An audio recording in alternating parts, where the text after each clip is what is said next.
ഇല്ലാന്ന് ഒന്ന് പറഞ്ഞോളൂ. കാരണം ഞാനിപ്പോ പകുതി വെച്ച് കയറിയപ്പോ ഒരു 60 പേരൊക്കെ അല്ലേ ക്ലാസ്സിലുണ്ടായിരുന്നത്, 60 എത്ര സംതിങ്. അത് കഴിഞ്ഞ് 3 മണി ആയപ്പോഴാണ് ക്ലാസ്സിന്റെ സ്ട്രെങ്ത് അങ്ങോട്ട് കൂടിയത്. L2 ക്ലാസ്സുകാര് 3 മണിയുടെ ബാച്ചുകാര് എല്ലാവരും ഭാഗവതം ക്ലാസ്സിൽ കയറുന്നില്ല എന്ന് തോന്നുന്നു. ഒന്ന് ചോദിച്ചോളൂ. ശരി മാതാജി, ഞാൻ ചോദിക്കാം. ഹരേ കൃഷ്ണ മാതാജി. ഹരേ കൃഷ്ണ. ഞാൻ ലീവ് ചെയ്യാണ്. ഹരേ കൃഷ്ണ മാതാജി. ഹരേ കൃഷ്ണ മാതാജി. ഹരേ കൃഷ്ണ. ഹരേ കൃഷ്ണ. അപ്പോ ലെവൽ 2-ലുള്ള എല്ലാവരും ഇവിടെ എത്തിയോ? ഹരേ കൃഷ്ണ. ഹരേ കൃഷ്ണ. എല്ലാവരും ഭാഗവതം ക്ലാസ്സിലും കൂടെ അറ്റൻഡ് ചെയ്യാൻ ശ്രദ്ധിക്കണം. കാരണം നമുക്ക് ഏറ്റവും കൂടുതൽ അറിയേണ്ടത് അല്ലെ, നമ്മൾ ഭഗവത്ഗീതയിലൂടെ അറിയുന്നത് ആരെ കുറിച്ചാണ്? ഭഗവാനെ കുറിച്ചാണ് അല്ലെ. ആ ഭഗവാനെ കുറിച്ച് തന്നെയാണ് ഭാഗവതത്തിൽ. കുറച്ച് അഡ്വാൻസ്ഡ് ആണ്, പക്ഷെ എന്താണ് ലെവൽ ഇത് സ്റ്റാർട്ടിങ് തൊട്ട് നമുക്ക് എല്ലാ സമയത്തും ഭാഗവതം സ്റ്റാർട്ട് ചെയ്യാൻ പറ്റില്ല. 18,000 ശ്ലോകങ്ങൾ ഉള്ളതാണ്. അപ്പൊ ഇപ്പൊ നമ്മൾ സ്റ്റാർട്ട് ചെയ്തതേ ഉള്ളൂ. അപ്പൊ എല്ലാവർക്കും അതിനുള്ളൊരു സൗഭാഗ്യമാണ്. അരമണിക്കൂർ മാത്രമേ ഉള്ളൂ. നമ്മൾ ആ ഒരു അരമണിക്കൂർ നമ്മൾ ഏത് ജോലിയിലായിക്കോട്ടെ കുഴപ്പമില്ല, എന്തെങ്കിലും ജോലി ഉള്ളവരാണെങ്കിലും അതൊന്ന് ഓണാക്കിയിട്ട് കേൾക്കാൻ, അതായത് ശ്രവണം എന്ന് പറയുന്നത് നമ്മൾ ഇന്ന് പറഞ്ഞ പോർഷനും അത് തന്നെയായിരുന്നു അല്ലെ. ശ്രവണം വളരെ ഇമ്പോർട്ടന്റ് ആയിട്ടുള്ള ഒന്നാണ്. ഭഗവാനെ കുറിച്ച് ശ്രവിക്കാൻ നമ്മൾ എല്ലാവരും ശ്രദ്ധിക്കണം. എല്ലാവരും ക്ലാസ്സിൽ, അതായത് ഭാഗവതം ക്ലാസ്സിൽ ജോയിൻ ചെയ്യണം എന്നുള്ളതാണ്. ഹരേ കൃഷ്ണ മാതാജി. ആണോ ഇട്ടിരിക്കുന്നത്? സെക്കൻഡ് മാതാജി.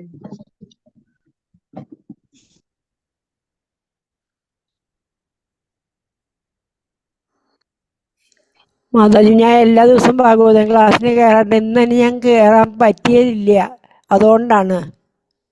കുഴപ്പമില്ല മാതാജി, നാളെ തൊട്ട് കയറും. എല്ലാവരോടും അതാണ് പറയുന്നത്. Okay okay okay okay. Hare Krishna. ഓമജ്ഞാനതിമിരാന്ധസ്യ നാനാഞ്ജനാശ്ലാഘയാ ചക്ഷുരുന്മീലിതം യേന തസ്മൈ ശ്രീഗുരവേ നമഃ. ശ്രീചൈതന്യമനോഭീഷ്ടം സ്ഥാപിതം യേന ഭൂതലേ സ്വയം രൂപകഥാ മഹ്യം ദദാതി സ്വപദാന്തികം. വന്ദേഹം ശ്രീഗുരോ ശ്രീയുതപദകമലം ശ്രീഗുരുൻ വൈഷ്ണവാംശ ശ്രീരൂപം സാഗ്രജാതം സഹഗണ രഘുനാഥാന്വിതം തം സജീവം സാദ്വൈതം സാവധൂതം പരിജനസഹിതം കൃഷ്ണ ചൈതന്യദേവം ശ്രീരാധാ കൃഷ്ണ പാദാൻ സഹഗണ ലളിതാ ശ്രീ വിശാഖാന്വിതാംശ. നമ ഓം വിഷ്ണുപാദായ കൃഷ്ണപ്രേഷ്ഠായ ഭൂതലേ ശ്രീമതേ ഭക്തിവേദാന്ത സ്വാമിൻ ഇതി നാമിനെ. നമസ്തേ സാരസ്വതേ ദേവേ ഗൗരവാണി പ്രചാരിണേ നിർവിശേഷ ശൂന്യവാദി പാശ്ചാത്യ ദേശതാരിണേ. ജയ ശ്രീ കൃഷ്ണ ചൈതന്യ പ്രഭു നിത്യാനന്ദ ശ്രീ അദ്വൈത ഗദാധര ശ്രീവാസാദി ഗൗരഭക്തവൃന്ദ. പാഞ്ചാകൽപതരൂപ്യശ്ച കൃപാ സിന്ധുഭ്യേവ ച പതിതാനാം പാവനേഭ്യോ വൈഷ്ണവേഭ്യോ നമോ നമഃ. ഹേ കൃഷ്ണ കരുണാ സിന്ധോ ദീനബന്ധോ ജഗത്പദേ ഗോപേശ ഗോപികാ കാന്ത രാധാകാന്ത നമോസ്തുതേ. തപ്ത കാഞ്ചന ഗൗരാംഗീ രാധേ വൃന്ദാവനേശ്വരി വൃഷഭാനുസുതേ ദേവി പ്രണമാമി ഹരിപ്രിയേ. ജയ ശ്രീ കൃഷ്ണ ചൈതന്യ പ്രഭു നിത്യാനന്ദ ശ്രീ അദ്വൈത ഗദാധര ശ്രീവാസാദി ഗൗരഭക്തവൃന്ദ. ഹരേ കൃഷ്ണ കൃഷ്ണ കൃഷ്ണ ഹരേ ഹരേ, ഹരേ രാമ രാമ രാമ ഹരേ ഹരേ. ഹരേ കൃഷ്ണ. ശ്രീ രാധാ ഗോവിന്ദ് മന്ദിർ ഇസ്കോൺ ബാംഗ്ലൂരിന്റെ ഭഗവത്ഗീത ലെവൽ 2 ക്ലാസ്സിലേക്ക് എല്ലാ ഭക്തന്മാർക്കും സ്വാഗതം. ഹരേ കൃഷ്ണ. നമ്മൾ എന്താണ് 4-ാമത്തെ അധ്യായത്തിൽ പഠിച്ചതെന്ന് ഓരോരുത്തരായിട്ടൊന്ന് പറഞ്ഞു തരൂ. ഹരേ കൃഷ്ണ.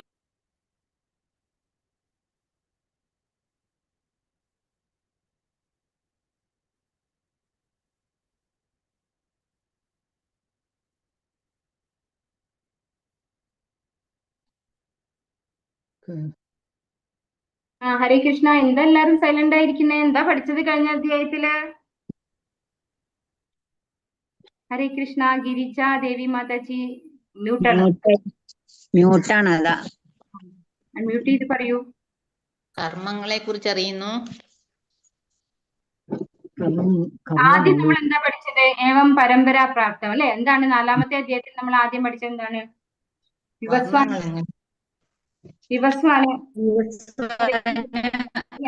പരമ്പരാപ്രാപ്തമാണ് ഇതെന്ന് പറഞ്ഞല്ലേ, ഗുരു ശിഷ്യ പരമ്പര. ഇമ്പോർട്ടന്റ് ആയിട്ടുള്ളതെങ്കിലും പറഞ്ഞൂടെ? കുറെ ഇമ്പോർട്ടന്റ് ശ്ലോകാസ് ഉണ്ടല്ലോ കഴിഞ്ഞ അധ്യായത്തില്. പിന്നെ ഭഗവാൻ എന്തിനാണ് ഇവിടെ അവതരിക്കുന്നത്? യഥാ യഥാഹി ധർമ്മസ്യ. എല്ലാവർക്കും ബൈഹാർട്ടല്ലേ ആ ശ്ലോകങ്ങളെല്ലാം? ധർമ്മം എവിടെയാണോ നശിക്കുന്നത് അവരുടെ ധർമ്മത്തിന്റെ പുനഃസ്ഥാപനത്തിന് വേണ്ടിയാണ് ഭഗവാൻ അവതരിക്കുന്നത്. ധർമ്മസ്യ ഗ്ലാനിർഭവതി ഭാരത അധ്യുത്ഥാനം അധർമ്മസ്യ തദാത്മാനം സൃജാമ്യഹം പരിത്രാണായ സാധൂനാം വിനാശായ ച ദുഷ്കൃതാം ധർമ്മ സംസ്ഥാപനാർത്ഥായ സംഭവാമി യുഗേ യുഗേ. കഴിഞ്ഞ ദിവസം ഞാൻ ഒരു ശ്ലോകം പഠിക്കാൻ വേണ്ടിയിട്ട് അതില് വോയിസ് മെസ്സേജ് ഇട്ടിരുന്നു. എല്ലാവരും പഠിച്ചോ? ഇമ്പോർട്ടന്റ് ശ്ലോകം, 1-ാമത്തെ അധ്യായത്തിൽ 1-ാമത്തെ ശ്ലോകം. ഇനി അടുത്ത ശ്ലോകം എഴുതാൻ അറിയോ? എല്ലാവരും പഠിച്ചോ? എല്ലാവരും ധർമ്മക്ഷേത്രേ കുരുക്ഷേത്രേ നമുക്ക് ക്ലാസ്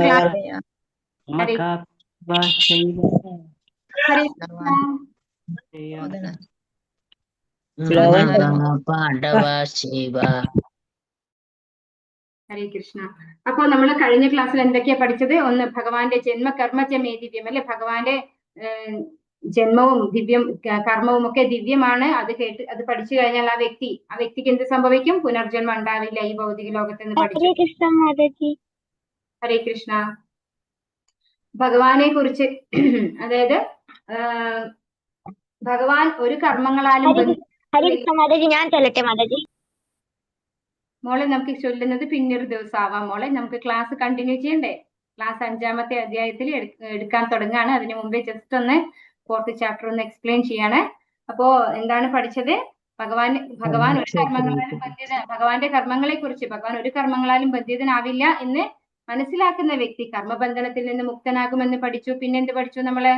തദ്വിധി 4 വർണ്ണം, അല്ലെ? ചാതുർവർണ്ണ്യം മയാ സൃഷ്ടം ഗുണകർമ്മ വിഭാഗശഃ. അത് ഒരു ഇമ്പോർട്ടന്റ് ശ്ലോകമാണ്. ഭഗവാനാൽ സൃഷ്ടിക്കപ്പെട്ടതാണ് 4 വർണ്ണങ്ങൾ എന്ന്. പക്ഷെ ഭഗവാൻ അതിനൊന്നും കർത്താവല്ല എന്ന് ഭഗവാൻ പറയുന്നു. ആരാണ് അതിന്റെ കർത്താവ്? നമ്മളൊക്കെ തന്നെ, അല്ലെ? നമ്മൾ തന്നെ ഓരോരോ കർമ്മങ്ങൾ ചെയ്ത് പിന്നീട് ഓരോ ഗുണത്തില് ഉള്ളത് കൊണ്ട് ആ ഒരു ചാതുർവർണ്ണ്യം സൃഷ്ടിക്കപ്പെട്ടിരിക്കുകയാണ് ഭഗവാനാൽ സൃഷ്ടിക്കപ്പെട്ടതാണെങ്കിലും നമ്മളാണ് ആ ഒരു വർണ്ണം സ്വീകരിക്കുന്നത് എന്നാണ് അത് പറയുന്നത്.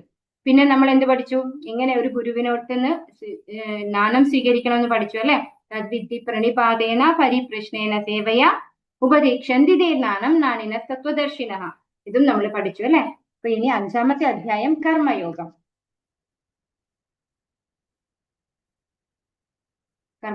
ഈ അധ്യായത്തെ ഡിവൈഡ് ചെയ്തിരിക്കുന്നതാണ് ഈ പറഞ്ഞിരിക്കുന്നത്. 1 മുതൽ 6 വരെയുള്ള ശ്ലോകങ്ങൾ നിഷ്കാമ കർമ്മയോഗം, അതായത് കർമ്മം ഉപേക്ഷിക്കുന്നതിനേക്കാൾ നല്ലത്. നിഷ്കാമ കർമ്മയോഗമാണ് കർമ്മം ഉപേക്ഷിക്കുന്നതിനേക്കാൾ നല്ലത്. അതായത് ആഗ്രഹമില്ലാതെ, ഒന്നും ഫലം ഇച്ഛിക്കാതെ കർമ്മം ചെയ്യുന്നതാണ് കർമ്മം ചെയ്യാതിരിക്കുന്നതിനേക്കാൾ നല്ലതെന്ന് പറഞ്ഞു തരുന്നു. 7 മുതൽ 12 വരെയുള്ള ശ്ലോകം നിഷ്കാമ കർമ്മയോഗം എങ്ങനെ ചെയ്യാം എന്ന് പറഞ്ഞു തരുന്നു. 13 മുതൽ 16 വരെ ജ്ഞാനത്തിന്റെ വേദി, 3 കർത്താവിനെ അറിയുക. 17 മുതൽ 26 വരെ പരമാത്മാവിൽ ശ്രദ്ധ കേന്ദ്രീകരിച്ചുള്ള മുക്തി. 27 മുതൽ 28 വരെ അഷ്ടാംഗ യോഗയിലൂടെയുള്ള മുക്തി. 29-ാമത്തെ ശ്ലോകം മുക്തിയുടെ വേദിയിൽ സമാധാനം. അർജുന ഉവാച സന്യാസം കർമ്മണാം കൃഷ്ണ പുനർയോഗം ച ശംസസി യച്ഛേയ ഏതയോരേകം തന്മേ ബ്രൂഹി സുനിശ്ചിതം. അർജുനൻ പറഞ്ഞു, കൃഷ്ണ, കർമ്മം ഉപേക്ഷിക്കണമെന്നൊരിക്കൽ അങ്ങ് എന്നോട് ആവശ്യപ്പെടുന്നു. പിന്നെ ഭക്തി പുരസരം കർമ്മം അനുഷ്ഠിക്കാൻ പറയുന്നു. ഈ രണ്ടിലും വെച്ച് ശ്രേയസ്കരമായത് ഏതാണെന്ന് ദയവായി എനിക്ക് പറഞ്ഞു തരുമോ? അപ്പൊ ഭഗവാൻ എല്ലാം കൺഫ്യൂസിംഗ് ആയിട്ടാണ് പറയുന്നത്, അല്ലെ? അപ്പൊ അർജുനൻ ചോദിക്കുകയാണ്, കർമ്മം ഉപേക്ഷിക്കണമെന്നൊരിക്കൽ അങ്ങ് ആവശ്യപ്പെടുന്നു, പിന്നെ ഭക്തി പൂർവ്വം കർമ്മം ചെയ്യാൻ പറയുന്നു. ഇതിൽ ഏതാണ് ശ്രേയസ്കരമായിട്ടുള്ളത് എന്ന് പറഞ്ഞു തരൂ എന്ന് അർജുനൻ ഭഗവാനോട് പറയാണ്. ഭക്തിപൂർവമായ സേവന കർമ്മമാണ് ശുഷ്കമായ മാനസിക ഊഹാപോഹങ്ങളെക്കാൾ ശ്രേഷ്ഠമെന്ന് ഭഗവാൻ പറയുന്നു. ഭക്തിയുത സേവനം മാനസിക ഊഹാപോഹത്തെക്കാൾ എളുപ്പമാണ്. സ്വാഭാവികമായി തന്നെ അതീന്ദ്രിയമാകയാൽ കാർമ്മിക പ്രതികരണങ്ങളിൽ നിന്ന് അതൊരാളെ മോചിപ്പിക്കുന്നു. സമസ്ത യജ്ഞകർമ്മങ്ങളും ജ്ഞാനത്തിലാണ് എത്തിക്കുന്നതെന്ന് ഭഗവാൻ പറയുന്നു. അപ്പൊ എല്ലാ യജ്ഞങ്ങളും നമ്മളെ യഥാർത്ഥ ജ്ഞാനത്തിലേക്കാണ് എത്തിക്കുന്നത്. സ്വാഭാവികമായി തന്നെ അതീന്ദ്രിയം ആകയാൽ, അതായത് ഭക്തിയുത സേവനം സ്വാഭാവികമായി തന്നെ അതീന്ദ്രിയമാകയാൽ കാർമ്മിക പ്രതികരണങ്ങളിൽ നിന്ന് അതൊരാളെ മോചിപ്പിക്കുന്നു. അപ്പൊ ഭക്തിയുത സേവനം നമ്മളെ എല്ലാ കർമ്മങ്ങളിൽ നിന്നും, കർമ്മ പ്രതികർമ്മങ്ങളിൽ നിന്നും, പ്രതിപ്രവർത്തനങ്ങളിൽ നിന്നും മോചിപ്പിക്കുന്നു. ഭക്തിപൂർവമായ സേവന കർമ്മമാണ് ശുഷ്കമായ മാനസിക ഊഹാപോഹങ്ങളെക്കാൾ ശ്രേഷ്ഠം. അതായത് ഭക്തിയോടുകൂടി ചെയ്യുക, അതായത് ശുഷ്കമായ മാനസിക ഊഹാപോഹങ്ങൾ, വെറുതെ നമ്മൾ ഓരോന്ന് ഊഹിച്ചു കൂട്ടുക അല്ലെ, അതിനേക്കാൾ ശ്രേഷ്ഠമാണ് ഭഗവാന് ഭക്തി ചെയ്യുന്നത്.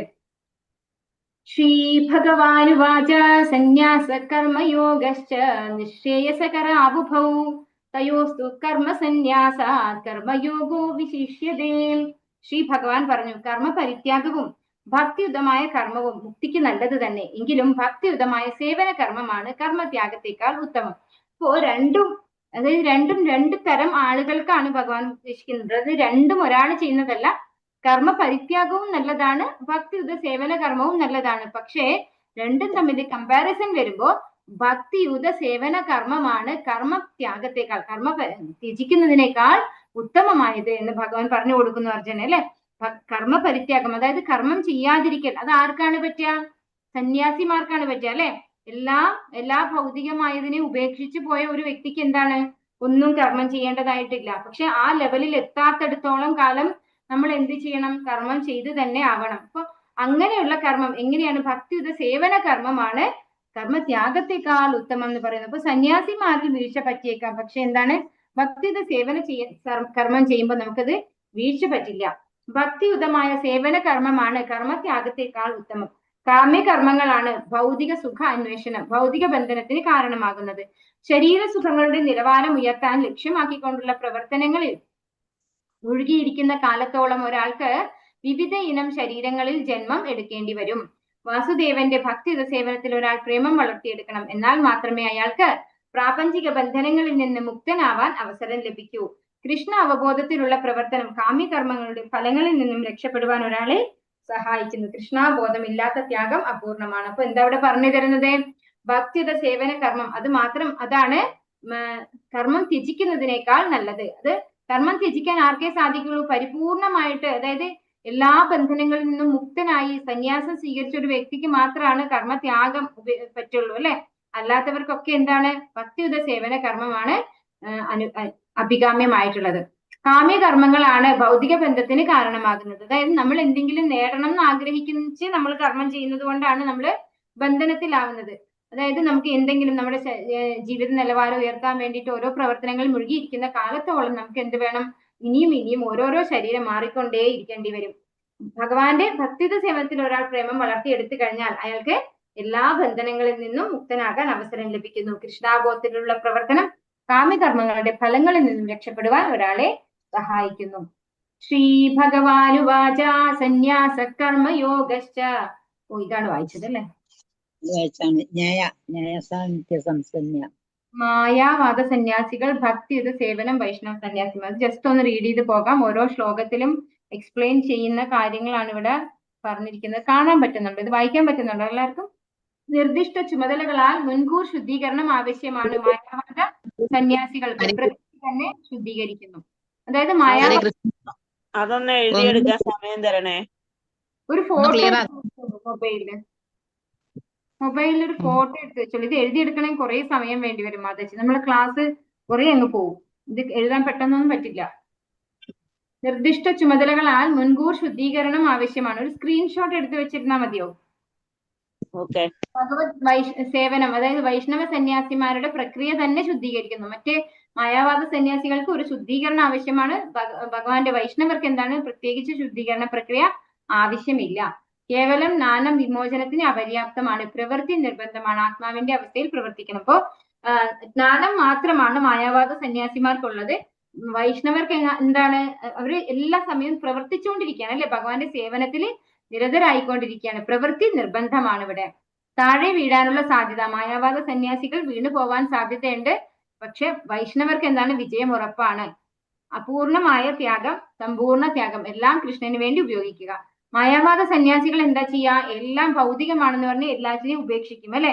നമ്മള് മൊബൈൽ ഫോൺ അതൊക്കെ അവർ ഉപേക്ഷിക്കും. അതൊന്നും ഉപയോഗിക്കാൻ പാടില്ല, അതെല്ലാം ഭൗതികമാണെന്ന് പറയും. പക്ഷെ വൈഷ്ണവർ എന്താ ചെയ്യാ? എല്ലാം ഭഗവാന്റെ സേവനത്തിലേക്ക് ഉൾപ്പെടുത്തും. എല്ലാ ഭൗതികതയും ഭഗവാന്റെ സേവനത്തിലേക്ക് ഉൾപ്പെടുത്തുമ്പോൾ അത് എന്തായി മാറുന്നു? അത് അതീന്ദ്രിയമായി മാറുന്നു അല്ലെ. അത് ആത്മീയവൽക്കരിക്കപ്പെടുന്നു. ആ ഭൗതികമായുള്ള സാധനവും ആത്മീയവൽക്കരിക്കപ്പെടുന്നു. വേര് കണ്ടെത്തുക വിഷ്ണു, വേരിന് വെള്ളം കൊടുക്കുക. അപ്പൊ കണ്ടെത്തൽ മാത്രമാണ് എവിടെ വരുന്നുള്ളൂ? മായാവാദ സന്യാസത്തിൽ വേര് കണ്ടെത്തുന്നു, വിഷ്ണു ആണ് വേരെന്ന് മനസ്സിലാക്കുന്നു. പക്ഷെ വേരിന് വെള്ളം കൊടുക്കുക, അതായത് വൈഷ്ണവരാണ് ഭഗവാനെ പ്രീതിപ്പെടുത്തുന്നത്, സന്തോഷിപ്പിക്കുന്നത്. ദ്രവ്യത്തിൽ നിന്ന് വേർപെടുത്തുക എന്നതാണ് പ്രക്രിയ. കൃഷ്ണനിൽ ആകൃഷ്ടനായി, അതായത് ശാരീരിക ബോധത്തിൽ നിന്ന് മുക്തി, അതാണ് ദ്രവ്യത്തിൽ നിന്ന് വേർപെടുത്തുക എന്ന് പറഞ്ഞു കഴിഞ്ഞാൽ നമ്മൾ ഈ ശരീരമല്ല എന്ന ബോധത്തിൽ കൊണ്ടുവരുമാരും മായാവാദ സന്യാസിമാരും. പക്ഷെ വൈഷ്ണവർ എന്താ ചെയ്യുന്നത്? ഭഗവാനിൽ ആകൃഷ്ടരായി ഭഗവാന് സേവനം ചെയ്യണം അല്ലെ. അവര് ഒന്നിനെ പറ്റിയും ചിന്തിക്കുന്നില്ല, അതായത് ശരീരം ആത്മാവ് ഒന്നും ചിന്തിക്കുന്നില്ല, ഭഗവാന് പൂർണ്ണമായിട്ടങ്ങ് ആസക്തരായി മാറുകയാണ് ചെയ്യുന്നത്. സന്തോഷമില്ല, സന്തോഷം നൽകുന്നു. മായാവാദി സന്യാസികളുടെ ഒരു ഇതിൽ എന്ത് വരുന്നില്ല? സന്തോഷം ഉണ്ടാവുന്നില്ല. പക്ഷെ ഭഗവാന്റെ സേവനത്തിൽ ഏർപ്പെടുന്നത് കൊണ്ട് തന്നെ ഭഗവാന്റെ ഭക്തന്മാർ എപ്പോഴും സന്തോഷത്തിലാണ് ഇരിക്കുന്നത്. ഇന്ദ്രിയങ്ങൾ നിയന്ത്രിച്ചു അതീന്ദ്രിയമായ ഭക്തി സേവനം ആസ്വദിക്കാൻ കഴിയില്ല. ഇന്ദ്രിയങ്ങൾ ഏർപ്പെട്ടിരിക്കുന്നു ഒന്നിലധികം ഭക്തിപരമായ പ്രവർത്തനങ്ങൾ നടത്തുക. അപ്പൊ മായാവാദ സന്യാസികള് ഫോഴ്സ്ഫുള്ളി ഇന്ദ്രിയങ്ങളെ കൺട്രോൾ ചെയ്യും. പക്ഷെ വൈഷ്ണവ സന്യാസിമാർ എന്താ ചെയ്യുന്നത്? ഇന്ദ്രിയങ്ങളെ ഭഗവാന്റെ സേവനത്തിൽ ഉൾപ്പെടുത്തുന്നു. അനേകം ജന്മങ്ങൾ എടുക്കും. അതായത് മായാവാദ സന്യാസികൾക്ക് ഭഗവാന്റെ അടുത്തേക്ക് എത്താൻ ഒരുപാട് ജന്മങ്ങൾ എടുക്കണം. ബഹൂനാം ജന്മനാ മന്ദേ നാനവാൻമാം പ്രപദ്യതേ, ഭഗവാൻ തന്നെ പറഞ്ഞിട്ടുണ്ട് അല്ലെ. ജ്ഞാനം ഉണ്ടായത് കൊണ്ട് കാര്യമില്ല, ആ വ്യക്തി അത് ഭക്തിയുത സേവനത്തിലേക്ക് കൺവേർട്ട് ചെയ്യുന്നില്ല എങ്കിൽ അത് ബഹൂനാം ജന്മനാം മന്ദേ, ഒരുപാട് ജന്മങ്ങൾ എടുക്കും. ഇവിടെ പരമദിവ്യോത്തമ പുരുഷന് വേഗത്തിൽ പ്രാപിക്കുന്നു. അപ്പൊ ഭഗവാന്റെ ശുദ്ധ ഭക്തന്മാര് വൈഷ്ണവരായിട്ടുള്ളവര് വേഗത്തിൽ ഭഗവാന്റെ അടുത്തേക്ക് എത്തുന്നു. സാഖ്യ തത്വശാസ്ത്രം പഠിക്കുക, ശ്രീമദ് ഭാഗവതം പഠിക്കുക. അപ്പോ മായാവാദികള് സാഖ്യ തത്വശാസ്ത്രമാണ് പഠിക്കുന്നത്. അതായത് മെറ്റീരിയലും ഭഗവാന്റെ, അതായത് ജീവാത്മാവ് മെറ്റീരിയൽ ആയിട്ടുള്ള ആ ഒരു ശാസ്ത്രമാണ് അവർ പഠിക്കുന്നത്. ഭക്തന്മാരെന്താ ചെയ്യുന്നത്? ശ്രീമദ് ഭാഗവതം പഠിക്കുന്നു. കണ്ടോ, ഇവിടെയും പറയുന്നു ഭാഗവതം പഠിക്കുകയാണെന്നല്ലേ. എല്ലാവരും അതുകൊണ്ട് ഭാഗവതം, അത് തുടക്കത്തിൽ നമുക്ക് വലിയ താല്പര്യമൊന്നും ഉണ്ടാവില്ല, പക്ഷെ പോകെ പോകെ നമുക്ക് അതിലൊരു രുചി വരും. നമ്മള് ശരിക്കും പറഞ്ഞാൽ ലെവൽ 2 മാത്രമേ ആയിട്ടുള്ളൂ എന്നുള്ളത് കൊണ്ടാണ് രുചി കുറയുന്നത്. പക്ഷെ സാധിക്കുമെങ്കിൽ നമ്മൾക്ക് ഇരുന്ന് കേൾക്കാൻ പറ്റില്ലെങ്കിൽ എന്തെങ്കിലും ചെയ്തുകൊണ്ടായാലും അത് കേൾക്കാൻ ശ്രമിക്കുന്നത് നല്ലതായിരിക്കും. വേദാന്ത സൂത്രത്തിന്റെ ശാരീരിക ഭാഷ്യം ശങ്കരാചാര്യർ രചിച്ചിട്ടുണ്ട്. ശ്രീമദ് ഭാഗവതം പഠിക്കുക, വേദാന്ത സൂത്രങ്ങളുടെ ശരിയായ ഭാഷ്യം. അപ്പോ ശങ്കരാചാര്യർ ഭാഗവതത്തെ ഒഴിവാക്കിക്കൊണ്ടാണ് ശാരീരിക ഭാഷ്യം രചിച്ചിട്ടുള്ളത്. പക്ഷെ വൈഷ്ണവർ എന്താ പഠിക്കുന്നത്? ഭാഗവതം തന്നെയാണ്. അത് തന്നെയാണ് എല്ലാ വേദങ്ങളുടെയും സാരസത്ത. വേദാന്ത ആത്മസാക്ഷാത്കാരത്തിന്റെ മാർഗത്തിൽ നിന്ന് ഭ്രഷ്ടരായി ലോകോപകാര അർത്ഥമുള്ള ഭൗതിക കൃത്യങ്ങളിൽ വീണ്ടും ഏർപ്പെടാറുണ്ട്. പഞ്ചരാത്രിക നിബന്ധനകൾക്കനുസരിച്ച് ഭക്തി സേവനത്തിൽ മുഴുകിയിരിക്കുന്നവരാണ്. അപ്പൊ അവർക്ക് വീഴ്ച പറ്റും അല്ലെ. മായാവാദ സന്യാസിമാരെന്താണ്? ആ ഒരു മാർഗത്തിൽ നിന്ന് ഭ്രഷ്ടരായി വീണ്ടും ഭൗതിക കാര്യങ്ങളിൽ ഏർപ്പെടുന്നു. പക്ഷെ വൈഷ്ണവര് പഞ്ചരാത്രിക നിബന്ധന അനുസരിച്ച് ഭക്തിയിൽ മുഴുകിക്കൊണ്ടിരിക്കുകയാണ് ചെയ്യുന്നത്. ഹരേ കൃഷ്ണ. എല്ലാവരോടും ഒരു ഇൻഫർമേഷൻ ഉണ്ട്. ഈ ലെവൽ 2-ലുള്ള പിന്നെ ആർക്കെങ്കിലും ഒക്കെ, അതായത് കുറച്ച് അഡ്മിൻസിനെ വേണം നമുക്ക് സേവ ചെയ്യാനായിട്ട്. അഡ്മിൻ സേവ ചെയ്യാൻ താല്പര്യമുള്ള ആരെങ്കിലും ഒക്കെ ഉണ്ടെങ്കിൽ ഒന്ന് പേര് തരണം. അത് മിനി മാതാജി പേര് എഴുതിയെടുക്കൂലേ അല്ലെ അവരുടെ? ശരി മാതാജി, പറഞ്ഞാല് നമ്മൾ എഴുതിയെടുക്കും. എന്തൊക്കെയാണ് അവർക്ക് ചെയ്യാനുണ്ടാവുക? അത് നമ്മൾ അവർക്ക് ട്രെയിനിങ് കൊടുക്കും മാതാജി. നമ്മൾ ഓരോ അതായത് ലെവൽ 1 ഇപ്പൊ തുടങ്ങാൻ പോവുകയാണല്ലോ. അപ്പൊ അതില് നമുക്ക് വരുന്ന പഠിതാക്കളെ എന്താന്ന് വെച്ചാൽ മെയിൻറ്റെയിൻ ചെയ്യണം. അതുപോലെ അവരെ വിളിക്കാനായിട്ട് കുറച്ച് ഇപ്പൊ നമ്മൾ ആഡ് ആവുന്ന അനുസരിച്ചിട്ട് അവരെയൊക്കെ വിളിക്കണം. അങ്ങനെ കാര്യങ്ങളുണ്ട്. പിന്നെ നമ്മളെ ഗ്രൂപ്പിൽ ലിങ്ക് ഇടാ, അതുപോലെയുള്ള കാര്യങ്ങളൊക്കെ. അതെ, എല്ലാത്തിനും സഹായം തരുന്നതായിരിക്കും, എല്ലാവർക്കും ഒരു ട്രെയിനിങ് തരുന്നതായിരിക്കും. ഇപ്പൊ എല്ലാവരെയും, അതായത് ഒരു മെന്റർ ആയിട്ട് നമുക്ക് ഭഗവാനെ കുറിച്ച് പറഞ്ഞു കൊടുക്കാൻ, മറ്റുള്ളവരുടെ അല്ലെ ഇങ്ങനെ ഒരു ക്ലാസ് ഉണ്ട് നിങ്ങൾ അറ്റൻഡ് ചെയ്യണം എന്നൊക്കെ പറയാനും അങ്ങനെയുള്ള ഒരു സാഹചര്യം, അതായത് ഒരു സർവീസാണ് ശരിക്കും. അത് ഭഗവാന് വേണ്ടിയിട്ടുള്ള ഒരു സർവീസാണ്. അപ്പൊ അതിന് താല്പര്യമുള്ള ആരെങ്കിലും ഉണ്ടെങ്കിൽ മാതാജിയുടെ അടുത്ത് പേര് കൊടുക്കണം. ഇപ്പൊ ഇവിടെ മിനി മാതാജിയുടെ അടുത്ത് മെസ്സേജ് ഇട്ടാൽ മതി. പുതിയ ക്ലാസ് എപ്പോഴാണ് തുടങ്ങുന്നത്? പുതിയ ക്ലാസ് ഫസ്റ്റ് ലെവൽ ക്ലാസ് തുടങ്ങും ഒക്ടോബറിൽ തുടങ്ങും അല്ലേ? കുറച്ച് പേര് ചേരാനുണ്ട്. നമ്മൾ ലിങ്ക് ഇട്ട് തരാം മാതാജി. അപ്പൊ മാതാജി അത് അയച്ചു കൊടുത്താൽ മതി. ഓക്കെ ശരി thank you. Hare Krishna. Hare Krishna. Admin സേവ ചെയ്യാൻ താല്പര്യമുള്ള ആളുകള് പേരൊന്ന് മാതാജിക്ക് കൊടുക്കണം. നമുക്ക് ഒരു മിനിമം ഒരു 3-4 പേരെങ്കിലും മിനിമം ആവശ്യമുണ്ട്. എത്ര പേര് വന്നാലും സന്തോഷം. കാരണം നമുക്ക് ഉള്ള സേവനം പിന്നെ പുതിയ ആൾക്കാർ വരുമ്പോ അവരെ വിളിക്കുക, അവർക്ക് പറഞ്ഞു കൊടുക്കുക എങ്ങനെയാണ് ക്ലാസ്സിന്റെ കാര്യങ്ങൾ, അതുപോലെ ലിങ്ക് ഇട്ട് കൊടുക്കുക. ലിങ്കിന്റെ ഇതൊക്കെ അവർ പറഞ്ഞു തരും, ഇങ്ങനെയാണ് ഇടേണ്ടത് എന്നൊക്കെ പറഞ്ഞു തരും. ലിങ്ക് ഷെയർ ചെയ്യുക. അപ്പൊ ചിലപ്പോ എന്താണ് അഡ്മിനായിട്ട് കയറി ക്ലാസ്സിൽ അറ്റൻഡ് ചെയ്യാത്തവരുണ്ടോ നോക്കി അവരെ വിളിക്കുക. അങ്ങനെയുള്ള ചെറിയ ചെറിയ സേവനങ്ങളാണ്. ശ്ലോകം 3. നേയസ്സ നിത്യ സന്യാസി യോനകാംക്ഷ നേയസ്സ നിത്യ സന്യാസി എന്തോ ഒരു തെറ്റുണ്ട് ശ്ലോകത്തിൽ. നേയസ നിത്യ സന്യാസി യോന വേഷ്ടിന കാംക്ഷതി ജാന്തോഹി മഹാബാഹ സുഖം പ്രസാദ് പ്രമുച്യതേ.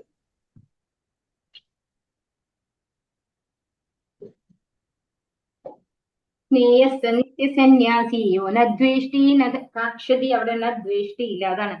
യോനദ്വേഷ്ടീന കാക്ഷതി നിർദ്വന്ദ്വോ ഹി മഹാബാഹോ സുഖം ബന്ധാത് പ്രമുച്യതേ. കർമ്മഫലങ്ങൾ ആഗ്രഹിക്കുകയോ വെറുക്കുകയോ ചെയ്യാത്ത ആളാണ് നിത്യസന്യാസി. മഹാബാഹുവായ അർജുന, അയാൾ ദ്വന്ദ്വങ്ങളിൽ നിന്ന് ഒഴിഞ്ഞ് എളുപ്പത്തിൽ ഭൗതിക ബന്ധനങ്ങളിൽ നിന്ന് മുക്തനാകുന്നതോടൊപ്പം മോക്ഷം അടയുകയും ചെയ്യുന്നു. അപ്പൊ ഇവിടെ ആരാണ് നിത്യസന്യാസി എന്ന് പറയുന്നത്? കർമ്മഫലങ്ങൾ ആഗ്രഹിക്കുകയോ വെറുക്കുകയോ ചെയ്യാത്ത ആള്. അതായത് എന്ത് കിട്ടിയാലും ആ വ്യക്തിക്ക് എന്താണ്, ഒരു ദോഷമായ ഫലം കിട്ടിയാൽ പോലും എന്താണ് ആ വ്യക്തിക്ക് വെറുപ്പില്ല. അത് ഭഗവാന്റെ ഇച്ഛയാണെന്ന് കരുതി ആ വ്യക്തി സ്വീകരിക്കും. കർമ്മഫലങ്ങൾ ആഗ്രഹിക്കുന്നില്ല, എന്ത് കിട്ടിയാലും അതിനോട് വെറുപ്പും തോന്നുന്നില്ല, അതിൽ വെറുക്കുകയോ ചെയ്യാത്ത ആള്, അദ്ദേഹത്തെയാണ് നിത്യസന്യാസി എന്ന് പറയുന്നത്. മഹാഭാവുവായ അർജുന, അയാൾ ദ്വന്ദ്വങ്ങളിൽ നിന്ന് ഒഴിഞ്ഞ് എളുപ്പത്തിൽ ഭൗതിക ബന്ധനത്തിൽ നിന്ന് മുക്തനാകുന്നതോടൊപ്പം മോക്ഷം അടയുകയും ചെയ്യുന്നു. അപ്പോൾ അങ്ങനെയുള്ള വ്യക്തി പെട്ടെന്ന് ദ്വന്ദ്വങ്ങളിൽ നിന്ന് ഒഴിഞ്ഞ് മുക്തനാകുന്നു എന്ന് ഭഗവാൻ പറയുന്നു. ദിവ്യമായ പ്രേമയുദ്ധ ഭഗവത് സേവനത്തിന് സ്വയം സമർപ്പിതനായ സന്യാസി കൃഷ്ണനുമായുള്ള ബന്ധത്തിൽ തന്റെ മൂലസ്വരൂപത്തെ കുറിച്ച് അറിയുന്നത് കൊണ്ട് തികഞ്ഞ നാണ്യമായിരിക്കും. കൃഷ്ണൻ സമ്പൂർണനാണെന്നും കൃഷ്ണന്റെ ഒരു അംശമാണ് താനെന്നും അയാൾക്കറിയാം. ഗുണത്തിൽ ഒന്നാണെങ്കിലും പരിമാണത്തിൽ വ്യത്യസ്തമാണെന്നതാണ് ശരിയായ അതീന്ദ്രിയജ്ഞാനം. ചെയ്യുന്നത് എന്തും കൃഷ്ണന് വേണ്ടി ആകയാൽ അയാളുടെ മനസ്സിൽ ദ്വന്ദ്വങ്ങളില്ല. അങ്ങനെ ദ്വന്ദ്വങ്ങളുടെ തലത്തിൽ നിന്നും ഈ ഭൗതിക ലോകത്തിൽ നിന്നും തന്നെയും അയാൾ മുക്തനാകുന്നു. അപ്പോ ഇവിടെ പറയുന്ന ഒരു പോയിന്റ്, ഗുണത്തിൽ ഒന്നാണെങ്കിലും പരിമാണത്തിൽ വ്യത്യസ്തമാണ്. അതായത് ആരെ കുറിച്ചാണ് ഇത് പറയുന്നത്? നമ്മളല്ലേ ജീവാത്മാക്കൾ എന്ന് പറയുന്നത് ഗുണത്തിൽ ഭഗവാന് തുല്യരാണ്, പക്ഷേ പരിണാമത്തിൽ, അതായത് എങ്ങനെയാണോ ഒരു വലിയൊരു സമുദ്രം അല്ലെ, സമുദ്രം നമുക്ക് എന്താണ് അൺലിമിറ്റഡ് ആണ്. ആ സമുദ്രത്തിൽ നിന്ന് നമ്മളൊരു കൈക്കുമ്പിള് വെള്ളം എടുത്തു കഴിഞ്ഞാൽ എന്തായിരിക്കും? ആ സമുദ്രത്തിന്റെ അതേ രുചിയായിരിക്കും, ഗുണമായിരിക്കും ആ വെള്ളത്തിന് അല്ലെ. അതുപോലെ ഭഗവാന്റെ ശാശ്വതാംശമായ ജീവാത്മാക്കൾക്കും ഭഗവാന്റെ അതേ ഗുണമായിരിക്കും. പക്ഷെ അളവ് എങ്ങനെയാണ്?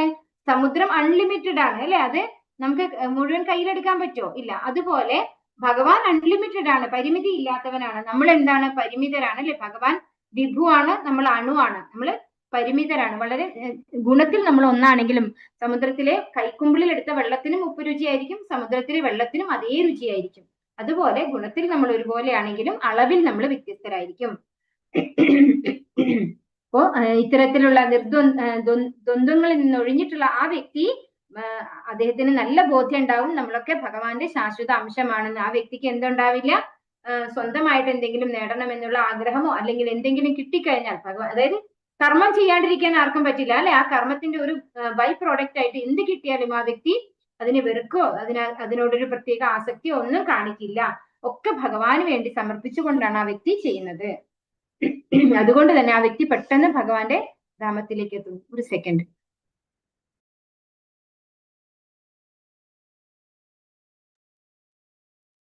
ഹരേ കൃഷ്ണ.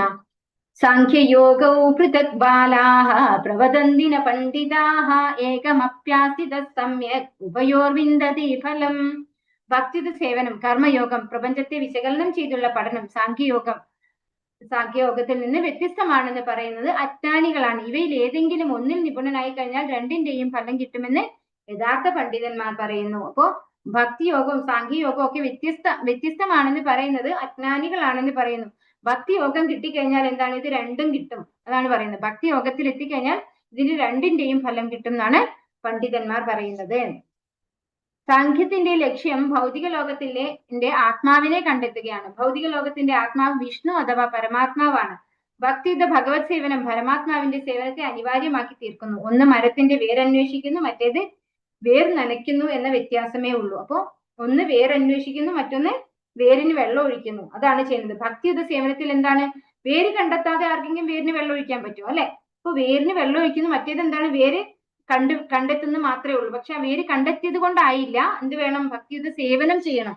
എന്നാൽ മാത്രമേ നമുക്ക് പുരോഗതി പ്രാപിക്കാൻ പറ്റുള്ളൂ. അപ്പോ സാഖ്യയോഗം ചെയ്യുന്നതിന്റെ ആ റിസൾട്ട് കൂടെ ഭക്തി യോഗത്തിലൂടെ, ഭക്തി സേവനത്തിലൂടെ നമുക്ക് ലഭിക്കുന്നു. യത്സാഖ്യൈ പ്രാപ്യതേ സ്ഥാനം തദ്യോഗൈരഭിഗമ്യതേ ഏകം സാഖ്യം ച യോഗം ച യഃ പശ്യതി സ പശ്യതി. വിശകലന അധിഷ്ഠിതമായ പഠനം കൊണ്ട് പ്രാപിക്കുന്ന സ്ഥാനം ഭക്തിയുത സേവനം കൊണ്ടും നേടാം. അതുകൊണ്ട് വിശകലന അധിഷ്ഠിതമായ പഠനവും ഭക്തിയുത സേവനവും ഒരേ ശ്രേണിയിലാണെന്ന് മനസ്സിലാക്കുന്ന ആൾ വസ്തുതകൾ യഥാർത്ഥമായി ദർശിക്കുന്നു.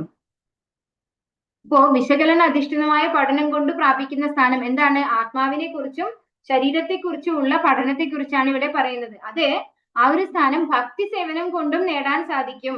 അപ്പൊ ഭക്തി ചെയ്യുന്നത് കൊണ്ടും നമുക്ക് ആ ഒരു അറിവ് സമ്പാദിക്കാൻ സാധിക്കും. അതുകൊണ്ട് വിശകലന അധിഷ്ഠിതമായ പഠനവും ഭക്തിയുത സേവനവും ഒരേ ശ്രേണിയിലാണെന്ന് മനസ്സിലാക്കുന്ന വ്യക്തി കാര്യങ്ങളെ യഥാർത്ഥമായി മനസ്സിലാക്കുന്നു. അപ്പോ നമുക്ക് രണ്ടും ഒരേ ഇതിൽ തന്നെ, അതായത് വിശകലന അധിഷ്ഠിതമായ പഠനം കൊണ്ട് നമ്മുടെ യഥാർത്ഥ സ്ഥാനം ഭക്തിയിലേക്ക് എത്തലാണ് അല്ലെ.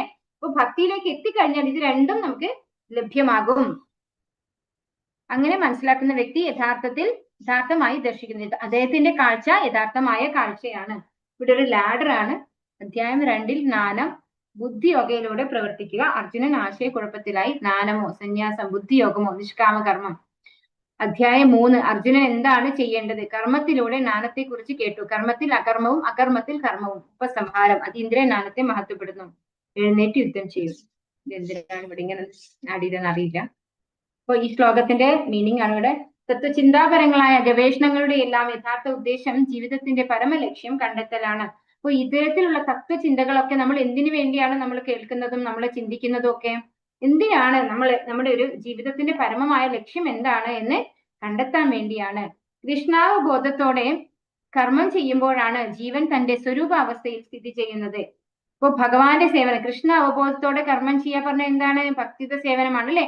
ഭക്തിയുത സേവനം ചെയ്യുമ്പോഴാണ് ജീവൻ തന്റെ സ്വരൂപാവസ്ഥയിൽ. എന്താണ് സ്വരൂപാവസ്ഥ? ജീവേര സ്വരൂപ ഹോയ് നിത്യേരെ കൃഷ്ണദാസ്. ഒരു ജീവാത്മാവിന്റെ യഥാർത്ഥ സ്വരൂപം ഭഗവാന്റെ നിത്യസേവകനാണ്. അതുകൊണ്ടാണ് കൃഷ്ണാബോധം ചെയ്യുമ്പോൾ നമുക്ക് നമ്മുടെ സ്വരൂപാവസ്ഥയിലേക്ക് സ്ഥിതി ചെയ്യാൻ സാധിക്കുന്നത്. സാഖ്യത്തിൽ ഒരാൾ ആദ്യമായി ചെയ്യേണ്ടത് ഭൗതികതയുമായുള്ള ബന്ധം വിച്ഛേദിക്കലാണ്. ഭക്തി യോഗത്തിലാകട്ടെ കൃഷ്ണാബോധ പ്രവർത്തനങ്ങളുമായി ബന്ധം സ്ഥാപിക്കലും. അപ്പൊ സാഖ്യയോഗത്തിൽ നമ്മൾ മുന്നോട്ട് പോകുമ്പോൾ നമ്മൾ എന്ത് ചെയ്യണം? ഫോഴ്സ്ഫുള്ളി നമ്മൾ ഇന്ദ്രിയങ്ങളെ നിയന്ത്രിക്കണം. ഭൗതികതയുമായുള്ള ബന്ധം വിച്ഛേദിക്കാം. അത് മായാവാദത്തിൽ നമ്മൾ കണ്ടു. നേരത്തെ ഉള്ള ഒരു ചാർട്ടിനകത്ത് മായാവാദികൾ എന്താണ് ചെയ്യുന്നത്? ഭൗതികമായ എല്ലാറ്റിനെയും ഉപേക്ഷിക്കുകയാണ് ചെയ്യുന്നത്. പക്ഷേ ഭക്തി യോഗയിൽ എന്താണ്? എല്ലാം ഭഗവാന്റെ സേവനത്തിലേക്ക് അല്ലെ. ഭഗവാന്റെ ഇച്ഛയില്ലാതെ ഈ ഭൗതിക പ്രകൃതിയിൽ ഒന്നും ഉണ്ടാവുന്നില്ല. ഒരു സാധനം അല്ലെ. ഇപ്പൊ ഒരു മൊബൈൽ ഫോണാണ് നമ്മൾ ഉണ്ടാക്കുന്ന ഒരു വ്യക്തിക്ക് അതിനുള്ള ബുദ്ധി ആരാണ് കൊടുക്കുന്നത്? ഭഗവാനാണ് കൊടുക്കുന്നത് അല്ലെ. പക്ഷെ അത് നമ്മൾ അതിന്റെ ഉപയോഗം എങ്ങനെ ഇരിക്കുന്നു അതുപോലെ ഇരിക്കും അതിന്റെ റിസൾട്ട് അല്ലെ. നമ്മൾ ഭക്തിയിലുള്ള ക്ലാസ് ഒക്കെ അറ്റൻഡ് ചെയ്യാനാണെങ്കിൽ നമുക്ക് ഒരിക്കലും തെറ്റിപ്പോവില്ല അല്ലെ. അതേസമയം നമ്മളത് മറ്റു പല ഇന്റർനെറ്റ് ബ്രൗസ് ചെയ്ത് മറ്റു പല കാര്യങ്ങളും ചെയ്യാനാണെങ്കിലോ നമ്മൾ എന്താണ് സംഭവിക്കുക? അത് നമ്മളെ പതനത്തിലേക്കാണ് കൊണ്ടുപോവുക. അപ്പൊ സാഖ്യയോഗത്തിൽ ഇതിനെയൊക്കെ ഉപേക്ഷിക്കുന്നതാണ് രീതിയെങ്കിൽ ഭക്തി യോഗത്തിൽ ഇതിനൊക്കെ ഭഗവാന്റെ സേവനത്തിൽ ഉൾപ്പെടുത്തുകയാണ് ചെയ്യുന്നത്. ഭൗതിക വസ്തുക്കളോടുള്ള വിരക്തിയും കൃഷ്ണനുള്ള ആസക്തിയും ഒന്ന് തന്നെ. ഇത് മനസ്സിലാക്കുന്നയാൾ കാര്യങ്ങൾ യഥാർത്ഥമായി കാണുന്നു. അപ്പോ ഭൗതികതയോടുള്ള വിരക്തി അതാണ് ഇതിൽ വരുന്നത്, മായാവാദത്തിൽ വരുന്നത്. പക്ഷെ എല്ലാം ഭഗവാനോടുള്ള ഭഗവാനോട് ആസക്തി വരുമ്പോഴാണ് നമുക്ക് ഈ ഭൗതികമായ എല്ലാറ്റിനോടും വിരക്തി വരുന്നത്. ഇപ്പൊ ഫോർ എക്സാമ്പിൾ പറയുകയാണെങ്കിൽ ഭഗവത്ഗീത ക്ലാസ്സിൽ നമ്മളിപ്പോ അറ്റൻഡ് ചെയ്യുമ്പോൾ ആർക്കും എന്താണ് നല്ലൊരു പാട്ട് കേൾക്കുന്നതോ അല്ലെങ്കിൽ നല്ലൊരു സിനിമ കാണുന്നതോ ആയ ഒരു ഇതല്ല അല്ലെ. അത് ഇഷ്ടമുള്ള ആൾക്കാർ എന്ത് ചെയ്യില്ല? ക്ലാസ് അറ്റൻഡ് ചെയ്യാൻ വരില്ല. പക്ഷെ ഭഗവാനോട് ആസക്തി ഉണ്ടാകുമ്പോൾ എന്താണ്? ഇതൊക്കെ കേൾക്കാനുള്ള വിരക്തി നമുക്ക് ഓട്ടോമാറ്റിക് ആയിട്ട് വരികയാണ് അല്ലെ. നമുക്ക് അതിനേക്കാൾ ഇഷ്ടം ഇതിനോട് വരികയാണ് ചെയ്യുന്നത്. അപ്പൊ ഭക്തിയിലേക്ക് വരുമ്പോ ഭൗതികതയോടുള്ള വിരക്തി അതിന്റെ ഒരു ഉപജന്യ അല്ലെ ഒരു ബൈ പ്രോഡക്റ്റ് ആയിട്ട് വരികയാണ് ചെയ്യുന്നത്. അതിനുവേണ്ടി നമ്മൾ പ്രത്യേകിച്ച് ഒന്നും ചെയ്യേണ്ടതില്ല. സന്യാസസ്തു മഹാബാഹോ ദുഃഖമാപ്തു മയോഗതഃ യോഗയുക്തോ മുനിർബ്രഹ്മാന ചിരേണാധിഗച്ഛതി. എല്ലാ കർമ്മങ്ങളും ത്യജിച്ചു എന്നിരിക്കലും ഭക്തിയുത ഭഗവത് സേവനത്തിൽ ഏർപ്പെടാതെ ആർക്കും സന്തുഷ്ടി നേടാനാവില്ല. ഭക്തിയുത സേവനത്തിൽ ഏർപ്പെട്ടിരിക്കുന്ന ചിന്താശാലിയായ ഒരു വ്യക്തി അചിരേണ പരമപദം പ്രാപിക്കും. അപ്പോ നമ്മൾ എല്ലാ കർമ്മങ്ങളും ഉപേക്ഷിച്ചിട്ട് ഭഗവാന്റെ ഭക്തി ചെയ്യുന്നില്ല എങ്കിൽ എന്താണ്? നമുക്കൊരു സന്തോഷവും ലഭിക്കില്ല എന്ന് പറയുന്നു. ഭക്തിയുത സേവനത്തിൽ ഏർപ്പെട്ടിരിക്കുന്ന ചിന്താശാലിയായ ഒരു വ്യക്തി അചിരേണ പറഞ്ഞാൽ പെട്ടെന്ന് എന്നാണ് അർത്ഥം. വളരെ പെട്ടെന്ന് ഭഗവാന്റെ പ്രാപിക്കും, പരമപദം പ്രാപിക്കും എന്നാണ് പറയുന്നത്. സന്യാസികൾ രണ്ടു വിധമുണ്ട്. സാഖ്യ സിദ്ധാന്ത പഠനത്തിൽ ഏർപ്പെട്ടിരിക്കുന്ന മായാവാദികളും ഭാഗവത തത്വശാസ്ത്രം പഠിക്കുന്നതിൽ മുഴുകിയിരിക്കുന്ന വൈഷ്ണവ സന്യാസികളും. പാഞ്ചരാത്രിക നിബന്ധനകൾക്ക് അനുസരിച്ച് ഭക്തിയുത ഭഗവത് സേവനത്തിൽ മുഴുകിയിരിക്കുന്നവരാണ് ഭാഗവത വിഭാഗത്തിൽപ്പെട്ട വൈഷ്ണവ സന്യാസിമാർ. ഭക്തിയുത സേവന കർമ്മങ്ങളിൽ നിരതരാകുന്നു. ഭൗതിക പ്രവർത്തനങ്ങളുമായി അവർക്ക് ബന്ധങ്ങളൊന്നുമില്ല. അപ്പൊ ഭഗവാന്റെ ഭക്തന്മാരാണ് ഭക്തിയുത സേവന കർമ്മങ്ങളിൽ നിരതരായി ഭൗതിക പ്രവർത്തനങ്ങൾക്കുമായിട്ട് ബന്ധം ഇല്ലാതെയാവുന്നത്. ബ്രഹ്മം എന്തെന്നും അതല്ലാത്തതെന്തെന്നുമുള്ള ഊഹാപോഹങ്ങൾ നടത്തുന്ന സന്യാസികളെക്കാൾ എത്രയോ ശ്രേഷ്ഠമായ നിലയിലാണ് കൃഷ്ണാബോധ പ്രവർത്തനങ്ങളിൽ ഏർപ്പെട്ടിരിക്കുന്നവർ. അപ്പോ ഇവിടെ രണ്ട് കമ്പാരിസൺ ആണ്, മായാവാദികളെ കുറിച്ചും ഭക്തന്മാരെ കുറിച്ചും. ഭക്തന്മാർ എന്താ ചെയ്യുന്നത്? ഇങ്ങനെയുള്ള ഊഹാപോഹങ്ങളിലൊന്നും നിൽക്കുന്നില്ല. അവര് ഭാഗവത സമ്പ്രദായം അല്ലെ, ഭാഗവതം കേട്ട്, സത്യം പറഞ്ഞു കഴിഞ്ഞാല് ഭക്തി അത് എളുപ്പമാണ്. വൈഷ്ണവരുടെ സമ്പ്രദായം എന്ന് പറയുന്നത് വളരെ ഈസിയാണ്. നമ്മള് കുറെ റൂൾസ് റെഗുലേഷൻസ് ഒന്നും പറയുന്നില്ല. നമ്മൾ എന്തേ പറയുന്നുള്ളൂ? എല്ലാം ഭഗവാൻ അർപ്പിച്ചുകൊണ്ട് ചെയ്യാം, എല്ലാം ഭഗവാന്റെ സേവനത്തിൽ ഏർപ്പെടുത്താം. അത് വളരെ ഈസിയാണ്. ഊഹാപോഹങ്ങൾ ഇല്ലാത്ത, നമുക്ക് അറിയാത്ത കാര്യങ്ങളെ കുറിച്ച് ആകുലരാകുകയോ ഒന്നും ചെയ്യുന്നില്ല. ഒന്നും ഒരു കൺട്രോളും ചെയ്യാൻ പറയുന്നില്ല. ഇന്ദ്രിയങ്ങളെയൊക്കെ ഭഗവാന്റെ സേവനത്തിൽ ഏർപ്പെടുത്തുന്നത് കൊണ്ട് തന്നെ അത് സ്വാഭാവികമായിട്ട് നിയന്ത്രണത്തിലായിക്കൊള്ളും. യോഗയുക്തോ വിശുദ്ധാത്മാ വിജിതാത്മാ ജിതേന്ദ്രിയഃ സർവഭൂതാത്മഭൂതാത്മാ കുർബന്നപി ന ലിപ്യതേ. ഭക്തിപൂർവം പ്രവർത്തിക്കുന്നവനും വിശുദ്ധാത്മാവും ഇന്ദ്രിയങ്ങളെയും മനസ്സിനെയും നിയന്ത്രിക്കുന്നവനുമായ ഒരാൾ എല്ലാവർക്കും പ്രിയങ്കരനാണ്. അദ്ദേഹം എല്ലാവരെയും സ്നേഹിക്കും. പ്രവർത്തിച്ചുകൊണ്ടേയിരുന്നാലും യാതൊരു കർമ്മവും അദ്ദേഹത്തെ ബാധിക്കുകയുമില്ല. അപ്പോ ഭക്തിപൂർവം പ്രവർത്തിക്കുന്ന ഒരാളിനെ കുറിച്ചാണ് ഇവിടെ പറയുന്നത്. ഭക്തിപൂർവം പ്രവർത്തിക്കുന്ന ഒരു വ്യക്തി വിശുദ്ധാത്മാവും ഇന്ദ്രിയങ്ങളെയും മനസ്സിനെയും നിയന്ത്രിക്കുന്നതുമായ ഒരാൾ എല്ലാവർക്കും പ്രിയപ്പെട്ടവനാണ് അല്ലെ. ആ വ്യക്തിക്ക് എന്താണ് ദേഷ്യമോ അങ്ങനെ ഒന്നും വരില്ല അല്ലെ. അങ്ങനെയുള്ള വ്യക്തി ഭഗവാന്റെ ശുദ്ധ ഭക്തിയിൽ കുറച്ച് ഉയർന്നിട്ടുള്ള ആളുകളെ കുറിച്ചാണ്, തുടക്കത്തിൽ നാമം ജപിക്കുന്നവരെ കുറിച്ചല്ല പറയുന്നത്. ഭക്തിപൂർവം പ്രവർത്തിക്കുന്ന ഒരാള് വിശുദ്ധാത്മാവായിരിക്കും. അദ്ദേഹം ഇന്ദ്രിയത്തിനെയും മനസ്സിനെയും നിയന്ത്രിച്ചിട്ടുള്ള ആ വ്യക്തി എല്ലാവർക്കും പ്രിയപ്പെട്ടവനായിരിക്കും എന്നാണ് പറയുന്നത്. കാരണം എല്ലാവരെയും സ്നേഹിക്കാൻ ആ വ്യക്തിക്ക് സാധിക്കും. എന്തുകൊണ്ടാണ്? എല്ലാവരും ഭഗവാന്റെ ശാശ്വത അംശങ്ങളാണെന്നുള്ള തിരിച്ചറിവ് ആ വ്യക്തിക്ക് ഉണ്ടാവും. ആ ശുദ്ധഭക്തനായിട്ടുള്ള വ്യക്തിക്ക് എല്ലാവരിലും ഭഗവാനെ ദർശിക്കാൻ സാധിക്കും. യാതൊരു കർമ്മവും, അങ്ങനെയുള്ള വ്യക്തി എന്തൊക്കെ പ്രവർത്തിച്ചു കൊണ്ടിരുന്നാലും ആ വ്യക്തിയെ ഒരു കർമ്മങ്ങളും ബന്ധിക്കില്ല എന്ന് പറയുന്നു. കൃഷ്ണാബോധത്തോടെ പ്രവർത്തിക്കുന്ന ഒരാൾ എല്ലാവരെയും സേവിക്കുന്നു. അതുകൊണ്ട് അയാൾ എല്ലാവർക്കും പ്രിയങ്കരനുമാണ്. ഭഗവത് സേവനത്തിൽ ഒഴികെ മറ്റൊന്നിലും അയാളുടെ ഇന്ദ്രിയങ്ങൾ ഒരു കാരണവശാലും വ്യാപരിക്കില്ല. അപ്പൊ ഇത് രണ്ടും നമുക്കൊന്ന് കമ്പയർ ചെയ്ത് കഴിഞ്ഞാൽ, അതായത് കൃഷ്ണാബോധത്തിൽ പ്രവർത്തിക്കുന്ന വ്യക്തി എല്ലാവർക്കും പ്രിയങ്കരനാണ്, എല്ലാവർക്കും സേവനം ചെയ്യുന്നു. പിന്നെന്ത് പറയുന്നു? ഭഗവത് സേവനത്തിൽ ഒഴികെ മറ്റൊന്നിലും അയാളുടെ ഇന്ദ്രിയങ്ങൾ ഒരു കാരണവശാലും വ്യാപരിക്കില്ല. ഇതെങ്ങനെയാണ് ഒരുപോലെ ആവുന്നത്? ആ വ്യക്തി എല്ലാവരിലും ഭഗവാനെയാണ് കാണുന്നത് അല്ലെ. എല്ലാം ഭഗവാന്റെ ശാശ്വത അംശമാണ്. ഏതൊരു വ്യക്തിയുടെ അവസാനം, ആത്യന്തിക ലക്ഷ്യം എന്ന് പറയുന്നത് ഭഗവാന്റെ അടുത്തേക്ക് തിരിച്ചു പോവാണ്. ഞാൻ ഒരു ആചാര്യനിൽ നിന്ന് കേട്ടിട്ടുണ്ട്, അതായത് നമ്മള് ഒരു എന്താ പറയാ, ഒരു ഭക്തിയിൽ വന്നിട്ടില്ലാത്ത ഒരാൾക്കും കൂടെ സേവനം അർപ്പിക്കുമ്പോഴും ആ വ്യക്തി ഭഗവാന്റെ ഭക്തന് സേവനം അർപ്പിക്കുന്നതായിട്ടാണ് കണക്കാക്കുന്നത്. കാര്യം അയാൾ ഏതെങ്കിലും ഒരു ജന്മത്തിൽ, അതായത് ഈ ഒരു ജന്മം അല്ല, ചിലപ്പോൾ 10 ജന്മങ്ങൾ കഴിഞ്ഞിട്ടായിരിക്കും, അപ്പൊ ആ വ്യക്തിക്ക് എന്താവാൻ പറ്റും? ഒരു വൈഷ്ണവനാവാൻ പറ്റും. അപ്പൊ അപ്പോഴും ആ വ്യക്തി വൈഷ്ണവനാവും. അപ്പൊ ഞാൻ ഇപ്പൊ ചെയ്യുന്ന സേവനം ഒരു വൈഷ്ണവന് തന്നെയായി മാറും. അതായത് എല്ലാവരിലും ഭഗവാനെ കാണുന്ന വ്യക്തിയായിരിക്കും ഭഗവാന്റെ ശുദ്ധ ഭക്തൻ. അപ്പൊ ആ വ്യക്തി ചെയ്യുന്ന എല്ലാ സേവനങ്ങളും ഭഗവാന്റെ സേവനമായിട്ട് തന്നെ മാറുകയാണ് ചെയ്യുന്നത്. അത് അദ്ദേഹം എല്ലാവരിലും ഭഗവാനെ കാണുന്നത് കൊണ്ട്. കൃഷ്ണനെ കുറിച്ചുള്ളതല്ലാത്ത സംഭാഷണങ്ങൾ കേൾക്കുന്നതോ കൃഷ്ണന്റെ പ്രസാദമല്ലാത്ത എന്തെങ്കിലും ഭക്ഷിക്കുന്നതോ ഇഷ്ടപ്പെടില്ല. കൃഷ്ണനുമായി ബന്ധമില്ലാത്ത സ്ഥലങ്ങളിൽ പോകുവാനും അയാൾക്ക് താല്പര്യം ഉണ്ടാവില്ല. അപ്പൊ കൃഷ്ണാവബോധത്തിൽ വന്നിട്ടുള്ള ഒരു വ്യക്തിക്ക് എന്തെങ്കിലും ഭക്ഷണം കഴിക്കുമ്പോൾ അദ്ദേഹം എന്താണ് ആഗ്രഹിക്കുന്നത്? ഭഗവാന്റെ പ്രസാദമാകണം. കാരണം പ്രസാദമല്ലാത്തത് കഴിച്ചാൽ എന്താണ്? നമ്മള് 3-ാമത്തെ അധ്യായത്തിൽ പഠിച്ചു, ഓർമ്മയുണ്ട് ആർക്കെങ്കിലും? യജ്ഞശിഷ്ടാശിനസ്സന്തോ മുച്യന്തേ സർവകിൽബിഷൈ ഉജ്യതേ തേത്വകം പാപ യേ പചന്ത്യ ആത്മകാരണാത്. അതായത് നമുക്ക് ഭക്ഷണം ഉണ്ടാക്കി കഴിക്കുന്നത്, അതായത് ഒരു ഹോട്ടലിൽ നിന്നാണ് നമുക്ക് ഭക്ഷണം ഉണ്ടാക്കി നമ്മൾ കഴിക്കുന്നതെന്ന് വിചാരിക്കാം. അപ്പൊ അവിടെയുള്ളവർ എങ്ങനെയാണ് ഭക്ഷണം ഉണ്ടാക്കുക? ഭഗവാന് വേണ്ടിയാണോ ഭക്ഷണം ഉണ്ടാക്കുക? അവർ എല്ലാവർക്കും സെർവ് ചെയ്യാൻ, അല്ലെ, ഒട്ടും താല്പര്യത്തോടു കൂടി അവരൊരു കഷ്ടം എന്ന് പറഞ്ഞുകൊണ്ടായിരിക്കും ജോലി ചെയ്യുന്നുണ്ടാവുക അല്ലെ. അപ്പൊ ഹോട്ടലിൽ നിന്ന് ഭക്ഷണം കഴിക്കുമ്പോൾ അവരുടെ അവബോധമാണ് നമുക്ക് കിട്ടുക എന്നാണ് പറയുന്നത്. അപ്പൊ ഭഗവാന്റെ പ്രസാദമല്ലാത്ത ഒന്നും ആർക്ക് കഴിക്കാൻ ഇഷ്ടം ഉണ്ടാവില്ല? ഭഗവാന്റെ ഒരു ശുദ്ധ ഭക്തന് കഴിക്കാൻ ഇഷ്ടം ഉണ്ടാവില്ല. കൃഷ്ണനുമായി ബന്ധമില്ലാത്ത സ്ഥലങ്ങളിൽ പോകുവാനും അയാൾക്ക് താല്പര്യം ഉണ്ടാവില്ല. എല്ലാം ഭഗവാനുമായി കണക്ട് ചെയ്തിട്ട് ചെയ്യാനേ ആ വ്യക്തിക്ക് താല്പര്യം ഉണ്ടാവുള്ളൂ. അർജുനൻ കുരുക്ഷേത്രത്തിൽ യുദ്ധം ചെയ്യുമ്പോഴും യഥാർത്ഥത്തിൽ യുദ്ധം ചെയ്യുകയായിരുന്നില്ല. അദ്ദേഹം തികഞ്ഞ കൃഷ്ണാബോധത്തോടെ കൃഷ്ണന്റെ കൽപ്പന നിറവേറ്റുകയായിരുന്നു. ഇപ്രകാരം പ്രവർത്തിക്കുന്ന ഒരാളെ കർമ്മഫലങ്ങൾ ബാധിക്കുകയില്ല. അപ്പോ ഭഗവാന് വേണ്ടി സേവന കർമ്മം ചെയ്യുന്ന ഒരു വ്യക്തിനെ ഒരിക്കലും കർമ്മഫലങ്ങൾ ബാധിക്കില്ല. നൈവ കിഞ്ചിത് കരോമീതി യുക്തോ മന്യേത തത്വവിത് പശ്യൻ ശൃണ്വൻ സ്പൃശൻ ജിഘ്രൻ അശ്നൻ ഗച്ഛൻ സ്വപൻ ശ്വസൻ പ്രലപൻ വിസൃജൻ ഗൃണ്ണൻ ഉന്മിഷൻ നിമിഷന്നപി ഇന്ദ്രിയാണിന്ദ്രിയാത്തേഷു വർത്തന്ത ഇതി ധാരയൻ. ദിവ്യ അവബോധമുള്ള വ്യക്തി ദർശനം, ശ്രവണം, സ്പർശനം, ഘ്രാണം, അശനം, ഗമനം, നിദ്ര, ശ്വാസോച്ഛ്വാസം തുടങ്ങി എന്ത് തന്നെ ചെയ്യുമ്പോഴും വാസ്തവത്തിൽ ഒന്നും ചെയ്യുന്നില്ലെന്ന് അയാൾക്കറിയാം. കാരണം സംസാരിക്കുമ്പോഴും വിസർജിക്കുമ്പോഴും സ്വീകരിക്കുമ്പോഴും കണ്ണു തുറക്കുമ്പോഴും അടയ്ക്കുമ്പോഴും എല്ലാം ഭൗതികമായ ഇന്ദ്രിയങ്ങൾ അവയുടെ വിഷയങ്ങളിൽ വ്യാപരിക്കുകയാണ് ചെയ്യുന്നതെന്നും അയാൾ അവയിൽ നിന്നെല്ലാം വ്യത്യസ്തനാണെന്നും സ്വയം മനസ്സിലാക്കുന്നു. അപ്പോ ആ വ്യക്തി എന്താണ്? ആത്മാവിന്റെ തലത്തിലാണ് അല്ലെ. നമ്മൾ എല്ലാ കാര്യങ്ങളും ചെയ്യും. ഒരു വ്യക്തി എന്താണ്? കാഴ്ചകൾ കാണുന്നു, കേൾക്കുന്നു, സ്പർശനം അറിയുന്നു, ഘ്രാണം സ്മെല്ല് അല്ലെ, സ്മെല്ല് അറിയുന്നു, അശനം, ഗമനം, നിദ്ര അതായത് ശ്വാസോച്ഛ്വാസം, വിസർജനം, ഇങ്ങനെ എല്ലാം നമ്മൾ ചെയ്യുന്നു അല്ലെ, ഉറങ്ങുന്നു. പക്ഷെ ഇതൊക്കെ ചെയ്യുമ്പോഴും എന്താണ്? നമ്മുടെ ഓരോ ഇന്ദ്രിയ വിഷയങ്ങൾ അതത് ഇന്ദ്രിയ വിഷയങ്ങളിൽ വ്യാപൃതരാവുകയാണ് ചെയ്യുന്നത്. അല്ലാതെ ആ വ്യക്തി ഒന്നും ചെയ്യുന്നില്ല. വ്യക്തി എന്ന് പറയുന്നപ്പോ ആ വ്യക്തിയുടെ ചിന്താധാര പറയുന്നത് ആത്മാവിന്റെ തലത്തിലാണ്. അപ്പൊ അതിൽ നിന്നൊക്കെ വ്യത്യസ്തനാണ് ഞാൻ എന്ന് അയാൾ സ്വയം മനസ്സിലാക്കുന്നു എന്നാണ് ഇവിടെ പറയുന്നത്. അതായത് ഞാൻ എന്ന് പറയുന്നത് ഈ ശരീരമല്ല. ഈ ശരീരത്തിന് ഇന്ദ്രിയങ്ങളുണ്ട്. അത് ഈ ഭൗതിക പ്രകൃതിയുടെ ത്രിഗുണങ്ങളിലാണുള്ളത്. അതിന് അതിൻ്റെതായ കർമ്മങ്ങളുണ്ട് അല്ലെ. അത് ഭഗവാനാൽ നിർമ്മിതമായിട്ടുള്ളതാണ്. ഭഗവാൻ ഓരോന്നിനും ഇപ്പൊ നമുക്ക് കണ്ണ് തന്നു, കണ്ണുകൊണ്ട് കാഴ്ച ഭഗവാൻ തന്നതാണ്.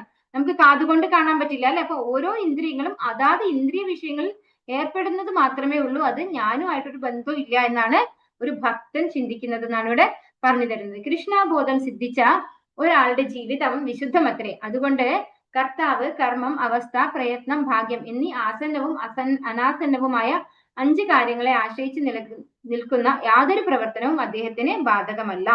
ഇന്ദ്രിയ പ്രവർത്തനങ്ങളിൽ ഏർപ്പെട്ടിരിക്കുന്നു എന്ന് തോന്നാമെങ്കിലും കൃഷ്ണാബോധമുള്ള മനുഷ്യൻ എപ്പോഴും മുക്തനാണ്. താൻ എന്നേക്കും കൃഷ്ണന്റെ ദാസനാണെന്ന അറിവുള്ള അയാൾക്ക് ഭഗവത് സേവനമല്ലാതെ മറ്റൊന്നും ചെയ്യാൻ കഴിയില്ല.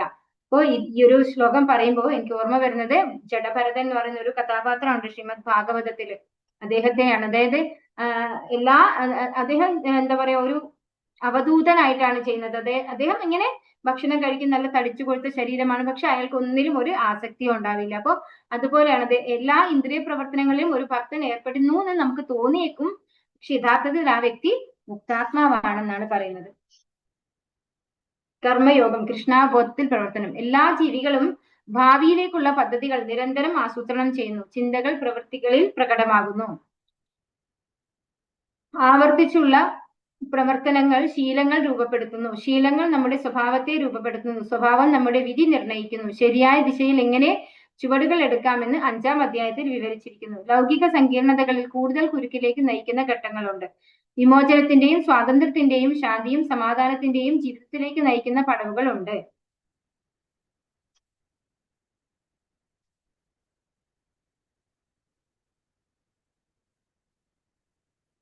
ബ്രഹ്മണ്യാധായ കർമാണി സംഗം ത്യക്ത്വാ കരോതി യഃ ലിപ്യതേന സ പാപേന പത്മപത്രമിവാംബസ. നല്ലൊരു ശ്ലോകാണ്. നമുക്ക് എല്ലാവർക്കും ഒന്ന് റിസൈറ്റ് ചെയ്യാം. ബ്രഹ്മണ്യാധായ കർമാണി സംഗം ത്യക്ത്വാ കരോതി യഃ ബ്രഹ്മണ്യാധായ കർമാണി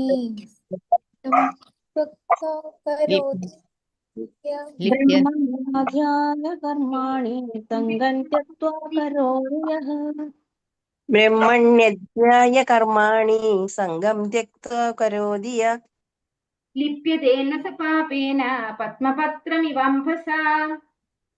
ലിപ്യതേന ച പാപേന പത്മപത്രമിവാംബസ.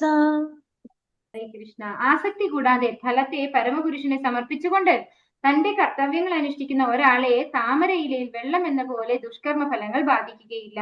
ഒരു അറ്റാച്ച്മെന്റ് ഇല്ലാതെ ഡിറ്റാച്ച്ഡ് ആയിക്കൊണ്ട് അല്ലെ, ഫലത്തെ പരമപുരുഷനെ സമർപ്പിച്ചുകൊണ്ട് ഞാൻ ചെയ്യുന്ന കർമ്മത്തിന് എന്ത് റിസൾട്ട് ആയാലും അത് ഭഗവാന് സമർപ്പിക്കുന്നു എന്ന് ചിന്തിച്ചുകൊണ്ട് തന്റെ കർത്തവ്യങ്ങൾ യഥാർത്ഥത്തിൽ നിർവഹിക്കുന്ന ഒരു വ്യക്തി അദ്ദേഹത്തെ താമരയിലെ വെള്ളം എന്ന പോലെ ദുഷ്കർമ്മ ഫലങ്ങൾ ബാധിക്കില്ല. അതായത് നമ്മൾ എല്ലാവരും കണ്ടിട്ടുണ്ടാവും താമരയില അല്ലെ? താമരയില എങ്ങനെ ഉണ്ടാവുക?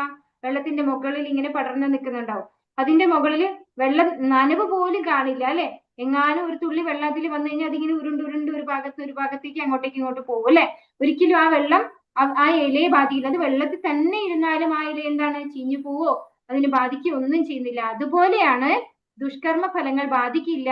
എല്ലാ ആസക്തി കൂടാതെ സ്വന്തം കർത്തവ്യങ്ങൾ അനുഷ്ഠിച്ചുകൊണ്ട് അതിന്റെ ഫലം ഭഗവാന് സമർപ്പിക്കുന്ന വ്യക്തിക്ക് ഒരു ദുഷ്കർമ്മ ഫലങ്ങളും ബാധിക്കില്ല എന്നാണ് പറയുന്നത്. ഭൗതിക പ്രകൃതിയിലെ ത്രിഗുണങ്ങളുടെ സമഗ്ര ആവിഷ്കരണം അത്രേ ഈ പ്രപഞ്ചം. ഇതിനെ പ്രധാനം എന്ന് പറയുന്നു. ഈ ഭൗതിക പ്രപഞ്ചത്തെ അല്ലെ, ഇതിന്റെ ആവിഷ്കരണത്തെ, സമഗ്ര ആവിഷ്കരണത്തെ പ്രധാനം എന്ന് പറയുന്നു. കൃഷ്ണനാണ് എല്ലാറ്റിന്റെയും ഉടമയെന്നും അതുകൊണ്ട് എല്ലാം ഭഗവത് സേവനത്തിലുള്ളതാണെന്നും അറിഞ്ഞവർക്ക് താൻ ചെയ്ത പുണ്യപാപങ്ങളുടെ ഫലങ്ങളുമായിട്ട് ബന്ധമുണ്ടാകുന്നില്ല.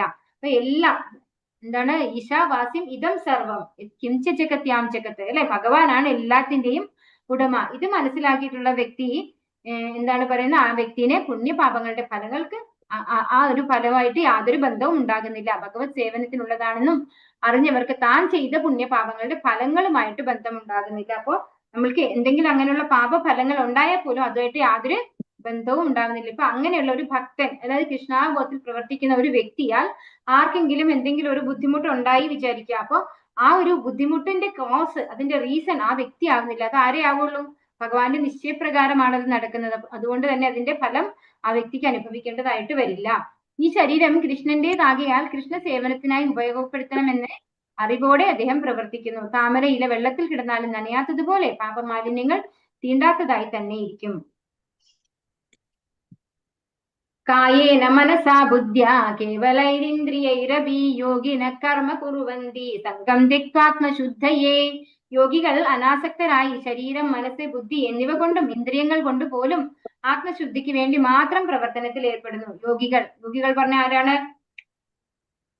യോഗനിഷ്ഠരായിട്ടുള്ള ആളുകൾ അല്ലെ? അവര് എല്ലാറ്റിനോടും അനാസക്തരായി ശരീരം, മനസ്സ്, ബുദ്ധി എന്നിവ കൊണ്ടും ഇന്ദ്രിയങ്ങൾ കൊണ്ട് പോലും ആത്മശുദ്ധിക്ക് വേണ്ടി മാത്രം പ്രവർത്തനം ചെയ്യുന്നു. ശരീരം കൊണ്ടോ മനോബുദ്ധികൾ കൊണ്ടോ വാക്കുകൊണ്ടോ കൃഷ്ണാബോധത്തോടെ കൃഷ്ണസേവനത്തിൽ പ്രവർത്തിക്കുന്നവർ ഭൗതിക ലോകത്തിൽ പ്രാപഞ്ചിക കൃത്യങ്ങളിൽ ഏർപ്പെട്ടിരുന്നാലും മുക്തന്മാർ തന്നെ. താൻ ഈ ശരീരമാണെന്നും മറ്റും വിശ്വസിക്കാൻ ഇടയാക്കുന്ന വിദ്യാഹങ്കാരം ഇല്ലാതാകുന്നു, കൃഷ്ണനുമായി ഏകീഭവിക്കുന്നു. ഇതാണ് കൃഷ്ണാബോധത്തിന്റെ സമ്പൂർണ്ണാവസ്ഥ. അപ്പൊ അങ്ങനെയുള്ള വ്യക്തി ശരീരം കൊണ്ടോ മനസ്സുകൊണ്ടോ ബുദ്ധി കൊണ്ടോ വാക്കുകൊണ്ടോ ഒക്കെ ഭഗവാന്റെ സേവനത്തിൽ പ്രവർത്തിക്കുന്നവർക്ക് എന്താണ്, ഈ ഭൗതിക പ്രകൃതിയിലുള്ള ഒരു പ്രവർത്തനവും അവരെ ബന്ധിപ്പിക്കുന്നില്ല. ഈ ശരീരബോധത്തിൽ നിന്ന് അവർക്ക് പുറത്തു കടക്കാൻ സാധിക്കുന്നു. യുക്ത കർമ്മഫലം ത്യക്ത്വാ ശാന്തിമാപ്നോതി നൈഷ്ഠികീം അയുക്ത കാമകാരേണ ഫലേ സക്തോ നിബധ്യതേ.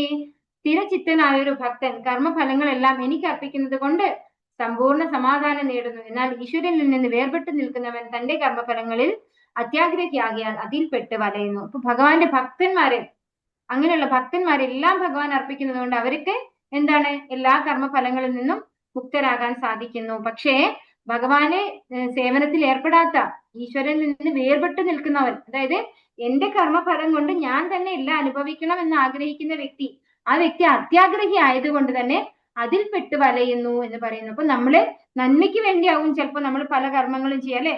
ബെനിഫിറ്റ് ആണ് നമ്മൾ ആഗ്രഹിക്കുക. നമുക്ക് ഇതിനൊരു എക്സാമ്പിൾ പറയുകയാണെങ്കിൽ, ഒരു വ്യക്തി ഒരു കാറ് വാങ്ങിക്കണം എന്ന് ആഗ്രഹിക്കുന്നു അല്ലെ? കാറ് വാങ്ങിക്കുമ്പോൾ ആരും ആഗ്രഹിക്കുന്നില്ല ഇത് ആക്സിഡന്റ് ആവും, ഇത് ആക്സിഡന്റ് ആയി എന്റെ വീട്ടിലൊരു മരണം സംഭവിക്കും അല്ലെങ്കിൽ ഒരു അപകടം സംഭവിക്കും എന്നൊന്നും ചിന്തിച്ചുകൊണ്ടല്ല ആരും എന്ത് ചെയ്യുന്നത്, ഒരു നല്ല വലിയ വണ്ടിയൊക്കെ എടുക്കുന്നത് അല്ലെ? അപ്പൊ അങ്ങനെയുള്ള വ്യക്തി ഈ വണ്ടി എടുത്തു കഴിഞ്ഞാൽ ആ വ്യക്തി എന്താണ്, എന്തെങ്കിലും ഒരു ആക്സിഡന്റ് വന്നു കഴിഞ്ഞാൽ എന്താ സംഭവിക്കുക? നമുക്ക് ബുദ്ധിമുട്ടാണ് ഉണ്ടാവുക അല്ലെ? അപ്പൊ നമ്മൾ ഭഗവാന്റെ സേവനത്തിനായിക്കൊണ്ടാണ് അതേസമയം ഇതുപോലെ ഉള്ള കാര്യങ്ങൾ ചെയ്യുന്നത്. നമുക്കറിയാം ശില പ്രഭുപാദരൊക്കെ വലിയ വലിയ വാഹനങ്ങളിലാണ് അമേരിക്കയിലൊക്കെ പോയിട്ട് കൃഷ്ണാബോധം പ്രചരിപ്പിച്ചത്. പക്ഷെ അദ്ദേഹം ഒരിക്കലും ഞാനൊരു വലിയ ഇതൊക്കെ ഈ സൗഭാഗ്യങ്ങളൊക്കെ അനുഭവിക്കുന്നു എന്നുള്ള രീതിയിലല്ല, ഭഗവാനെ കുറിച്ച് പറയാൻ വേണ്ടിയിട്ട് മാത്രമാണ് അതൊക്കെ ഉപയോഗിച്ചിട്ടുള്ളത്. അപ്പൊ അതുപോലെ ചെയ്യുന്ന ആ വ്യക്തിക്ക് എന്താണ് കിട്ടുന്നത്? സമാധാനമാണ് കിട്ടുന്നത്. പക്ഷെ അതല്ലാതെ സ്വന്തം സുഖത്തിന് വേണ്ടിയിട്ട് കർമ്മങ്ങൾ ചെയ്യുന്ന വ്യക്തിയെ കർമ്മഫലങ്ങൾ ബന്ധിക്കുന്നു എന്നാണ് പറയുന്നത്. ഒരാൾ കൃഷ്ണനിൽ ആസക്തനും മറ്റേയാൾ സ്വന്തം കർമ്മഫലങ്ങളിൽ ആസക്തനുമാണ്. കൃഷ്ണനിൽ ആസക്തനും കൃഷ്ണന് വേണ്ടി പ്രവർത്തിക്കുന്നവനുമായ വ്യക്തി തികച്ചും വിമുക്തനാകയാൽ അയാൾക്ക് കർമ്മഫലത്തിൽ ഉത്കണ്ഠയില്ല. അപ്പൊ ഇവിടെ പറഞ്ഞ രണ്ട് വ്യക്തികൾ, ഒരാൾ എന്താണ് ഭൗതികമായിട്ട് ആസക്തനാണ്, മറ്റേയാൾ എന്താണ് ഭഗവാനിൽ ആസക്തനാണ്. അതാണ് ആ വ്യത്യാസം. ഭഗവാനിൽ ആസക്തനായ വ്യക്തി മുക്താത്മാവായി മാറുന്നു. കൃഷ്ണാബോധ പ്രവർത്തനങ്ങളൊക്കെ നിരപേക്ഷ തലത്തിലാണ്, അതീന്ദ്രിയങ്ങളാകിയാൽ അവയ്ക്ക് ഭൗതിക ഫലങ്ങളില്ല. അപ്പൊ ഭഗവാന് വേണ്ടി ചെയ്യുന്ന എല്ലാ സേവനങ്ങളും എന്താണ് അതീന്ദ്രിയമാണ് എന്ന് പറയുന്നു. അതുകൊണ്ട് അതിനൊന്നും ഭൗതികമായ ഫലങ്ങളില്ല. കൃഷ്ണാബോധം മനുഷ്യനെ പൂർണ്ണ ശാന്തി നൽകുന്നു. കൃഷ്ണൻ ഒഴികെ മറ്റൊന്നിനും നിലനിൽപ്പില്ല എന്ന സാക്ഷാത്കാരമാണ് ശാന്തിയുടെയും നിർഭയതയുടെയും തലം. ഇതാണ് കൃഷ്ണാബോധത്തിന്റെ രഹസ്യം. അപ്പോ നമുക്ക് ഭയം ഇല്ലാതിരിക്കണമെങ്കിൽ എന്ത് വേണം? ഭഗവാൻ മാത്രമേ ഇവിടെ നിലനിൽപ്പുള്ളൂ. അതാണ് ആ ഒരു സാക്ഷാത്കാരമാണ് ശാന്തിയുടെയും നിർഭയതയുടെയും തലം എന്ന് പറയുന്നു. ഇതാണ് കൃഷ്ണാബോധത്തിന്റെ രഹസ്യം. സർവകർമാണി മനസാ സന്യസ്യാസ്തേ സുഖം വശീ നവദ്വാരേ പുരേ ദേഹി നൈവ കുർവന്ന കാരയൻ. ശരീരസ്ഥനായ ആത്മാവ് തന്റെ പ്രകൃതത്തെ നിയന്ത്രിച്ച് സർവകർമ്മങ്ങളെയും മനസാ പരിത്യജിച്ചുകൊണ്ട് 9 വാതിലുകളുള്ള പുരത്തിൽ ഭൗതിക ശരീരത്തിൽ സുഖമായി വാഴുന്നു. ഒന്നും ചെയ്യുന്നില്ല, ചെയ്യിക്കുന്നതുമില്ല. അപ്പോ ഒരു ജീവാത്മാവ് ഒരു ശരീരം എടുത്തു കഴിഞ്ഞാൽ എന്താണ് സംഭവിക്കുന്നത്? തന്റെ പ്രകൃതത്തെ നിയന്ത്രിച്ച് സർവകർമ്മങ്ങളെയും മനസ്സാ പരിത്യജിച്ചുകൊണ്ട് 9 വാതിലുകളുള്ള പുരത്തിൽ സുഖമായി വസിക്കുന്നു എന്നാണ് പറയുന്നത്. അതായത് ജീവാത്മാവിനെ ഒന്നും ചെയ്യിക്കുന്നില്ല, ഒന്നും ചെയ്യുന്നുമില്ല. പക്ഷെ ഭൗതിക പ്രകൃതിയാൽ നിർമ്മിതമായിട്ടുള്ള ഈ ശരീരത്തിന് എന്തുണ്ട്? 9 വാതിലുകളുണ്ട് അല്ലെ? അങ്ങനെയുള്ള ഇതിനകത്ത് ഒന്നും ചെയ്യാതെ സുഖമായി വാഴുന്നു എന്നാണ് ഇവിടെ പറയുന്നത്. ദേഹി 9 വാതിലുകളുള്ള പുരത്തിൽ വസിക്കുന്നു. ദേഹി പറഞ്ഞ എന്താണ്? ആത്മാവാണ് അല്ലെ? ആത്മാവ് 9 വാതിലുകളുള്ള പുരം എന്ന് പറയുന്നത് നമുക്ക് നവദ്വാരമാണുള്ളത് നമ്മുടെ ശരീരത്തിന്. അതാണ് പറയുന്നത്, നമ്മുടെ ആ ഒരു ശരീരത്തിൽ വസിക്കുന്നു എന്നാണ് പറയുന്നത്. തന്റെ ശ്രേഷ്ഠതരമായ ഭാവം മറന്നു പോകുന്നത് കൊണ്ടാണ് ജീവന് ശരീരത്തോട് താതാത്മ്യം തോന്നുന്നത്, തന്മൂലം ദുഃഖങ്ങൾക്ക് ഇടവരുന്നതും. കൃഷ്ണാബോധത്താൽ ജീവന് തന്റെ യഥാർത്ഥ സ്ഥിതി പുനരുജ്ജീവിപ്പിക്കാൻ കഴിയും. തന്മൂലം തന്റെ ദേഹാവസ്ഥയിൽ നിന്ന് അയാൾക്ക് മോചനം നേടാം. അപ്പോ കൃഷ്ണാബോധത്തിൽ വന്നു കഴിഞ്ഞാൽ നമ്മൾ ഈ ശരീരബോധത്തിൽ നിന്ന് നമുക്ക് പുറത്തു കടക്കാൻ സാധിക്കും. ശരീരത്തിന് 9 വാതിലുകളുണ്ട്. 2 കണ്ണുകൾ, 2 നാസാദ്വാരങ്ങൾ, 2 ചെവികൾ, വായ്, ഗുദം, ഉത്പാദനേന്ദ്രിയങ്ങൾ. അപ്പൊ ഇത്രയും, അതായത് 9 ദ്വാരങ്ങളാണ് ശരീരത്തിനുള്ളത്. കൃഷ്ണാബോധമുള്ളവൻ ഭൗതിക ശരീരത്തിന്റെ എല്ലാ ബാഹ്യ ആഭ്യന്തരങ്ങളായ പ്രവർത്തനങ്ങളിൽ നിന്നും മുക്തനാണ്. കൃഷ്ണാബോധത്തോട് പ്രവർത്തിച്ചു കഴിഞ്ഞാൽ ആ വ്യക്തി ഇത്തരത്തിലുള്ള എല്ലാ ഈ നവദ്വാരങ്ങളിൽ സ്ഥിതി ചെയ്യുന്ന ആ ഒരു ജീവാത്മാവ് എല്ലാ ബന്ധങ്ങളിൽ നിന്നും കർമ്മങ്ങളിൽ നിന്നും മുക്തനാണ്. ന കർത്തൃത്വം ന കർമാണി ലോകസ്യ സൃജതി പ്രഭുഃ ന കർമ്മഫല സംയോഗം സ്വഭാവസ്തു പ്രവർത്തതേ. ശരീരസ്ഥനായ ആത്മാവ് തന്റെ ശരീരമാകുന്ന പുരത്തിന്റെ ഉടമസ്ഥൻ. കർമ്മങ്ങൾ ഉണ്ടാക്കുന്നില്ല, കർമ്മം ചെയ്യാൻ പ്രേരിപ്പിക്കുന്നില്ല, കർമ്മഫലങ്ങൾ ഉണ്ടാക്കുന്നതുമില്ല. പ്രകൃതിയിലെ ത്രിഗുണങ്ങളാണ് ഇവയ്ക്കെല്ലാം കാരണം. അപ്പോ ജീവാത്മാവിന് ഒരു കർമ്മങ്ങളും ഇല്ല അല്ലെ? ഒരു കർമ്മങ്ങൾ, അതായത് ആ ശരീരത്തിന്റെ ഉടമസ്ഥനായിട്ടുള്ള ജീവാത്മാവിന് കർമ്മങ്ങൾ ഉണ്ടാക്കുന്നില്ല, കർമ്മം ചെയ്യാൻ പ്രേരിപ്പിക്കുന്നില്ല, കർമ്മഫലങ്ങളും ഉണ്ടാക്കുന്നില്ല. പിന്നെ ആരാണ് കർമ്മം ചെയ്യുന്നത്? നമ്മൾ 3-ാമത്തെ അധ്യായത്തിൽ പഠിച്ചിട്ടുണ്ട്. ഓർക്കുന്നുണ്ടോ ആരെങ്കിലും? 3-ാമത്തെ അധ്യായത്തിൽ എത്രാമത്തെ ശ്ലോകം? 9 പ്രകൃതി ക്രിയമാണാനി ഗുണൈ കർമാണി സർവശഃ അഹങ്കാര വിമൂഢാത്മാ കർത്താഹമിതി മന്യതേ. ഭരണാതീത കാലം മുതൽക്കുള്ള അവിദ്യയാണ് ശാരീരിക ക്ലേശങ്ങൾക്കും ദുഃഖത്തിനും കാരണമാകുന്നത്. ശരീരത്തിന്റെ പ്രവർത്തനങ്ങളിൽ നിന്ന് ജീവൻ ഒഴിഞ്ഞു നിൽക്കുകയാണെങ്കിൽ ആ കർമ്മങ്ങളുടെ ഫലങ്ങളിൽ നിന്ന് മുക്തനാകാം. ദിവ്യമായ കൃഷ്ണാബോധം കൊണ്ട് ഈ കടലിൽ നിന്ന് രക്ഷ നേടുക, അത് മാത്രമേ ഈ പ്രശ്നത്തിന് പരിഹാരമായുള്ളൂ. എല്ലാ കഷ്ടപ്പാടിനും ഉത്തമമായ നിവാരണ ഉപായം അത് മാത്രം. അപ്പോ നമ്മുടെ സ്മരണാതീത കാലം മുതൽ അല്ലെ ജന്മജന്മാന്തരങ്ങളായിട്ടുള്ള അവിദ്യയാണ്, ഈ ശരീരമാണ് ഞാൻ എന്നുള്ള തോന്നൽ, അതാണ് അവിദ്യ പറയുന്നത് അല്ലെ. ജീവാത്മാവാണ് നമ്മൾ എന്നുള്ള തിരിച്ചറിവില്ലാതെ ശരീരബോധത്തിൽ ഇരിക്കുന്നതാണ് അവിദ്യ എന്ന് പറയുന്നത്. അതാണ് നമ്മുടെ എല്ലാ ക്ലേശങ്ങൾക്കും കാരണമായി തീരുന്നത് എന്ന് പറയുന്നു. അപ്പോൾ കൃഷ്ണാബോധത്തിലൂടെ പ്രവർത്തിച്ചു കഴിഞ്ഞാൽ എല്ലാറ്റിനുമുള്ള പരിഹാരമായി. നാദത്തേ കസ്യചിത് പാപം ന ചൈവ സുകൃതം വിപുഃ അജ്ഞാനേനാവൃതം നാനം തേന മുഹ്യന്തി ജന്തവഃ. സർവേശ്വരൻ ആരുടെയും പുണ്യപാപങ്ങളെ സ്വീകരിക്കുന്നില്ല. യഥാർത്ഥ ജ്ഞാനത്തെ മൂടിയിരിക്കുന്ന അജ്ഞാനം കാരണമാണ് ജീവജാലങ്ങൾ വ്യാമോഹിതരാകുന്നത്. അപ്പോൾ ഭഗവാൻ ആരുടെയും പുണ്യപാപങ്ങളെ സ്വീകരിക്കുന്നില്ല. നമ്മളെ യഥാർത്ഥ ജ്ഞാനം അത് മൂടിയിരിക്കുന്നത് കൊണ്ടാണ് ജീവജാലങ്ങളൊക്കെ ഇങ്ങനെ വ്യാമോഹത്തിൽ കഴിഞ്ഞു കൂടുന്നത് എന്ന് പറയുന്നു.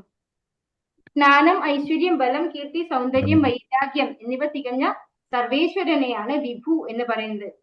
ഭഗവാൻ വിഭു ആയിരിക്കുമ്പോൾ ജീവൻ അണുവാണ്. അപ്പോൾ ഭഗവാൻ എന്ന് പറയുന്നത് ഇതിന്റെ ഒക്കെ സംഭരണിയാണ് അല്ലെ. ജ്ഞാനം, ഐശ്വര്യം, ബലം, കീർത്തി, സൗന്ദര്യം, വൈരാഗ്യം, ഈ 6 ഗുണങ്ങളുടെയും സംഭരണിയാണ് ഭഗവാൻ. അതുകൊണ്ട് തന്നെ ഭഗവാൻ വിഭുവാണ്. നമ്മൾ എന്താണ്, നമുക്ക് നമ്മള് നേരത്തെ പറഞ്ഞു അല്ലെ, എന്താണ് സമുദ്രത്തിലെ വെള്ളത്തിന്റെ ഗുണം, ഒരു തുള്ളി വെള്ളത്തിനും അതേ ഗുണമാണ് ഉണ്ടാവും. അപ്പൊ അളവിൽ വ്യത്യാസം ഉണ്ടാവും. നമുക്കും ഈ ഗുണങ്ങളൊക്കെ ഉണ്ടാവും, പക്ഷെ പൂർണ്ണമായ ഗുണമായിരിക്കില്ല നമ്മുടേത് അല്ലെ. കുറച്ച് കുറച്ച് ഗുണങ്ങൾ ഉണ്ടാവും. എല്ലാം പൂർണ്ണമായിട്ടുള്ളത് ഭഗവാനിൽ മാത്രമാണ്. ജീവാത്മാവായതുകൊണ്ട് അവന് സ്വതന്ത്രമായി ചിന്തിക്കാനും ആഗ്രഹിക്കാനും കഴിവുണ്ട്. അപ്രകാരമുള്ള ആഗ്രഹങ്ങളുടെ നിവൃത്തി സർവശക്തനായ ഭഗവാന് മാത്രമേ സാധിച്ചു കൊടുക്കാൻ സാധിക്കൂ. അപ്പോ നമുക്ക് എല്ലാവർക്കും എന്താണ്, സ്വതന്ത്രമായിട്ട് ചിന്തിക്കാനും ആഗ്രഹിക്കാനും കഴിവുണ്ട്. പക്ഷേ നമുക്ക് കാണാം, ചിലരോട് നമ്മൾ ഭഗവാനെ കുറിച്ച് പറഞ്ഞാൽ അല്ലെങ്കിൽ ഭഗവത്ഗീതയെ കുറിച്ച് പറഞ്ഞാൽ അവർക്ക് ഒട്ടും താല്പര്യം ഉണ്ടാവില്ല അല്ലെ. ഓരോരുത്തർക്കും ഡിഫറെന്റ് ടേസ്റ്റ് ആണ്.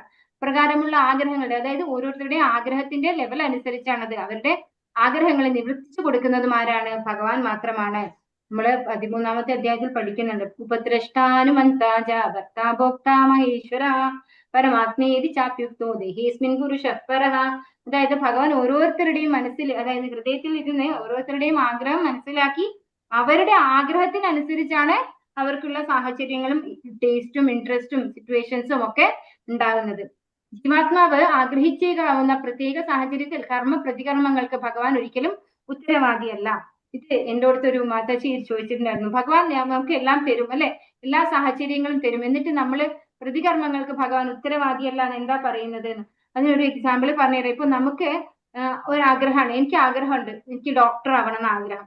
പക്ഷെ ഞാൻ അത്ര ക്വാളിഫൈഡ് ആയിട്ടുള്ള ഒരു വ്യക്തിയല്ല. അപ്പൊ ഭഗവാൻ എന്താണ്, അത്രമാത്രം ഞാൻ ആഗ്രഹിച്ച് പ്രയത്നിക്കുമ്പോൾ എന്നെ ഡോക്ടറാക്കി. പക്ഷെ ഞാൻ ആ ഒരു പ്രൊഫഷനിൽ കയറിയിട്ട് ഞാൻ എന്തെങ്കിലും അബദ്ധം വരുത്തി കഴിഞ്ഞാൽ അതിനുള്ള ഉത്തരവാദി ആരല്ല? ഭഗവാനല്ല അല്ലെ. അത് എന്റെ ആഗ്രഹമാണ്. അപ്പൊ എനിക്കൊരു കൈപ്പിഴവ് സംഭവിച്ചു എന്ന് വിചാരിക്കാം. ഞാനൊരു ഡോക്ടറായി, കുറേ ഡോക്ടർമാരുണ്ടല്ലേ, പക്ഷെ എല്ലാവർക്കും പിഴവ് സംഭവിക്കുന്നില്ല. പക്ഷെ എനിക്കൊരു പിഴവ് സംഭവിച്ചാൽ അതിന്റെ ഉത്തരവാദി ആരാണ്? ഞാൻ മാത്രമാണ്. കാരണം എന്റെ ഡിസയർ കൊണ്ടാണ് ഞാൻ ആ ഡോക്ടറിനെ. ഒരിക്കലും ഭഗവാൻ അതിന് ഉത്തരവാദിയല്ല. അതാണ് ഇവിടെ മനസ്സിലാകുന്നത്. നമ്മൾ എന്തെങ്കിലും ആഗ്രഹിച്ച് നമുക്കത് കിട്ടിക്കഴിഞ്ഞാൽ അതിന്റെ നെഗറ്റീവ് റിസൾട്ട് അത് നമ്മൾ ആരോപിക്കുക? ഭഗവാനെ ആരോപിക്കുക അല്ലെ. പക്ഷെ അതിന് ഭഗവാൻ ഉത്തരവാദിയല്ല എന്നാണ് പറഞ്ഞത്.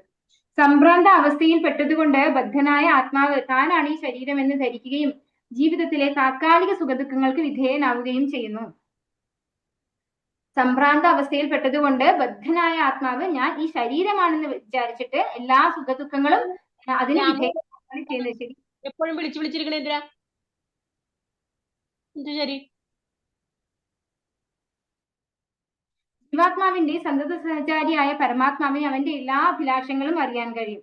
അതും ഞാൻ നേരത്തെ പറഞ്ഞ ശ്ലോകല്ലേ, ഉപദ്രഷ്ട അനുമന്ത, അതിൽ പറയുന്നുണ്ട്. ഉപദ്രഷ്ട പറഞ്ഞ എന്താണ്? അടുത്ത് നിന്ന് കാണുക, വിറ്റ്നസ്, ഐ വിറ്റ്നസ്. നമ്മൾ പറയില്ല ഐ വിറ്റ്നസ്. ഉപദ്രഷ്ട, ദ്രഷ്ട പറഞ്ഞ കാണുക, ഉപ പറഞ്ഞ അടുത്തിരുന്ന് കാണുന്നു. അതാണ് എന്താണ് പരമാത്മാവ് ചെയ്യുന്നത്. പരമാത്മാവ് ജീവാത്മാവിന്റെ കൂടെ തന്നെ ഉണ്ടല്ലേ ഹൃദയത്തിൽ. സർവസ്യ ചാഹം ഹൃദി സന്നിവിഷ്ടോ. അപ്പൊ അവിടെ ഇരുന്നുകൊണ്ട് ഭഗവാൻ എല്ലാവരുടെയും ചിന്തകള് ആഗ്രഹങ്ങള് ഒക്കെ ഇങ്ങനെ വിറ്റ്നസ് ചെയ്യാണ്, കാണുകയാണ് ചെയ്യുന്നത്. അപ്പൊ അതാണ് പറയുന്നത്, ജീവാത്മാവിന്റെ സന്തത സഹചാരിയായ പരമാത്മാവിന് അവന്റെ എല്ലാ അഭിലാഷങ്ങളും അറിയാൻ കഴിയും. നമ്മൾ വെറുതെ മനസ്സിൽ ചിന്തിക്കുന്ന കാര്യങ്ങൾ പോലും ഭഗവാന് വ്യക്തമായിട്ട് അറിയാം നമ്മുടെ ആഗ്രഹം എന്താണെന്ന്. ഭഗവാൻ അവന്റെ ആഗ്രഹങ്ങൾ അർഹതയ്ക്ക് അനുസരിച്ച് നിവർത്തിച്ചു കൊടുക്കുന്നു. അപ്പൊ ഓരോരുത്തർക്കും എന്താണ് അർഹത അതിനനുസരിച്ചാണ് നിവർത്തിച്ചു കൊടുക്കുന്നത്. നമ്മൾ ഭക്തിയിലേക്ക് വന്നു, ഞാൻ ഇതൊക്കെ ആഗ്രഹിക്കുന്നു, എനിക്ക് ഭഗവാൻ ഒന്നും തരുന്നില്ല എന്ന് പറഞ്ഞു കഴിഞ്ഞാൽ അത് ഭഗവാൻ നമ്മളോട് ഇഷ്ടമില്ലാഞ്ഞിട്ടാണോ? അത് നമ്മൾക്ക് അർഹതയില്ലാത്തത് കൊണ്ടാണ് നമുക്കത് തരാത്തത്. അപ്പൊ ചിലപ്പോൾ നമ്മൾ വഴിപഴിച്ചു പോകും അല്ലെ. നമ്മൾ ആഗ്രഹിക്കുന്നതൊക്കെ കിട്ടിക്കഴിഞ്ഞാൽ എന്താണ്, നമുക്ക് തെറ്റ് സംഭവിക്കും. അത് ആർക്കാ അറിയാം? ഭഗവാൻ വ്യക്തമായിട്ട് അറിയാം അല്ലെ. ഭഗവാൻ പറയുന്നു, വേദാഹം സമതീതാനി വർത്തമാനാനി ച അർജുന ഭവിഷ്യാണി ച ഭൂതാനി മാം തു വേദന കശ്ചന അല്ലെ. ഓരോ ജീവാത്മാവിന്റെയും ഭൂതം ഭാവി വർത്തമാനം ഒക്കെ അറിയുന്ന ആളാണ് ഭഗവാൻ. അതുകൊണ്ട് ഓരോ ജീവാത്മാവിന് എന്താണ് അർഹതയുള്ളത്, ആ വ്യക്തി ഏത് വഴിക്ക് പോയാൽ എങ്ങനെ ആയി പോകുന്നൊക്കെ ഭഗവാൻ വ്യക്തമായിട്ട് അറിയാം.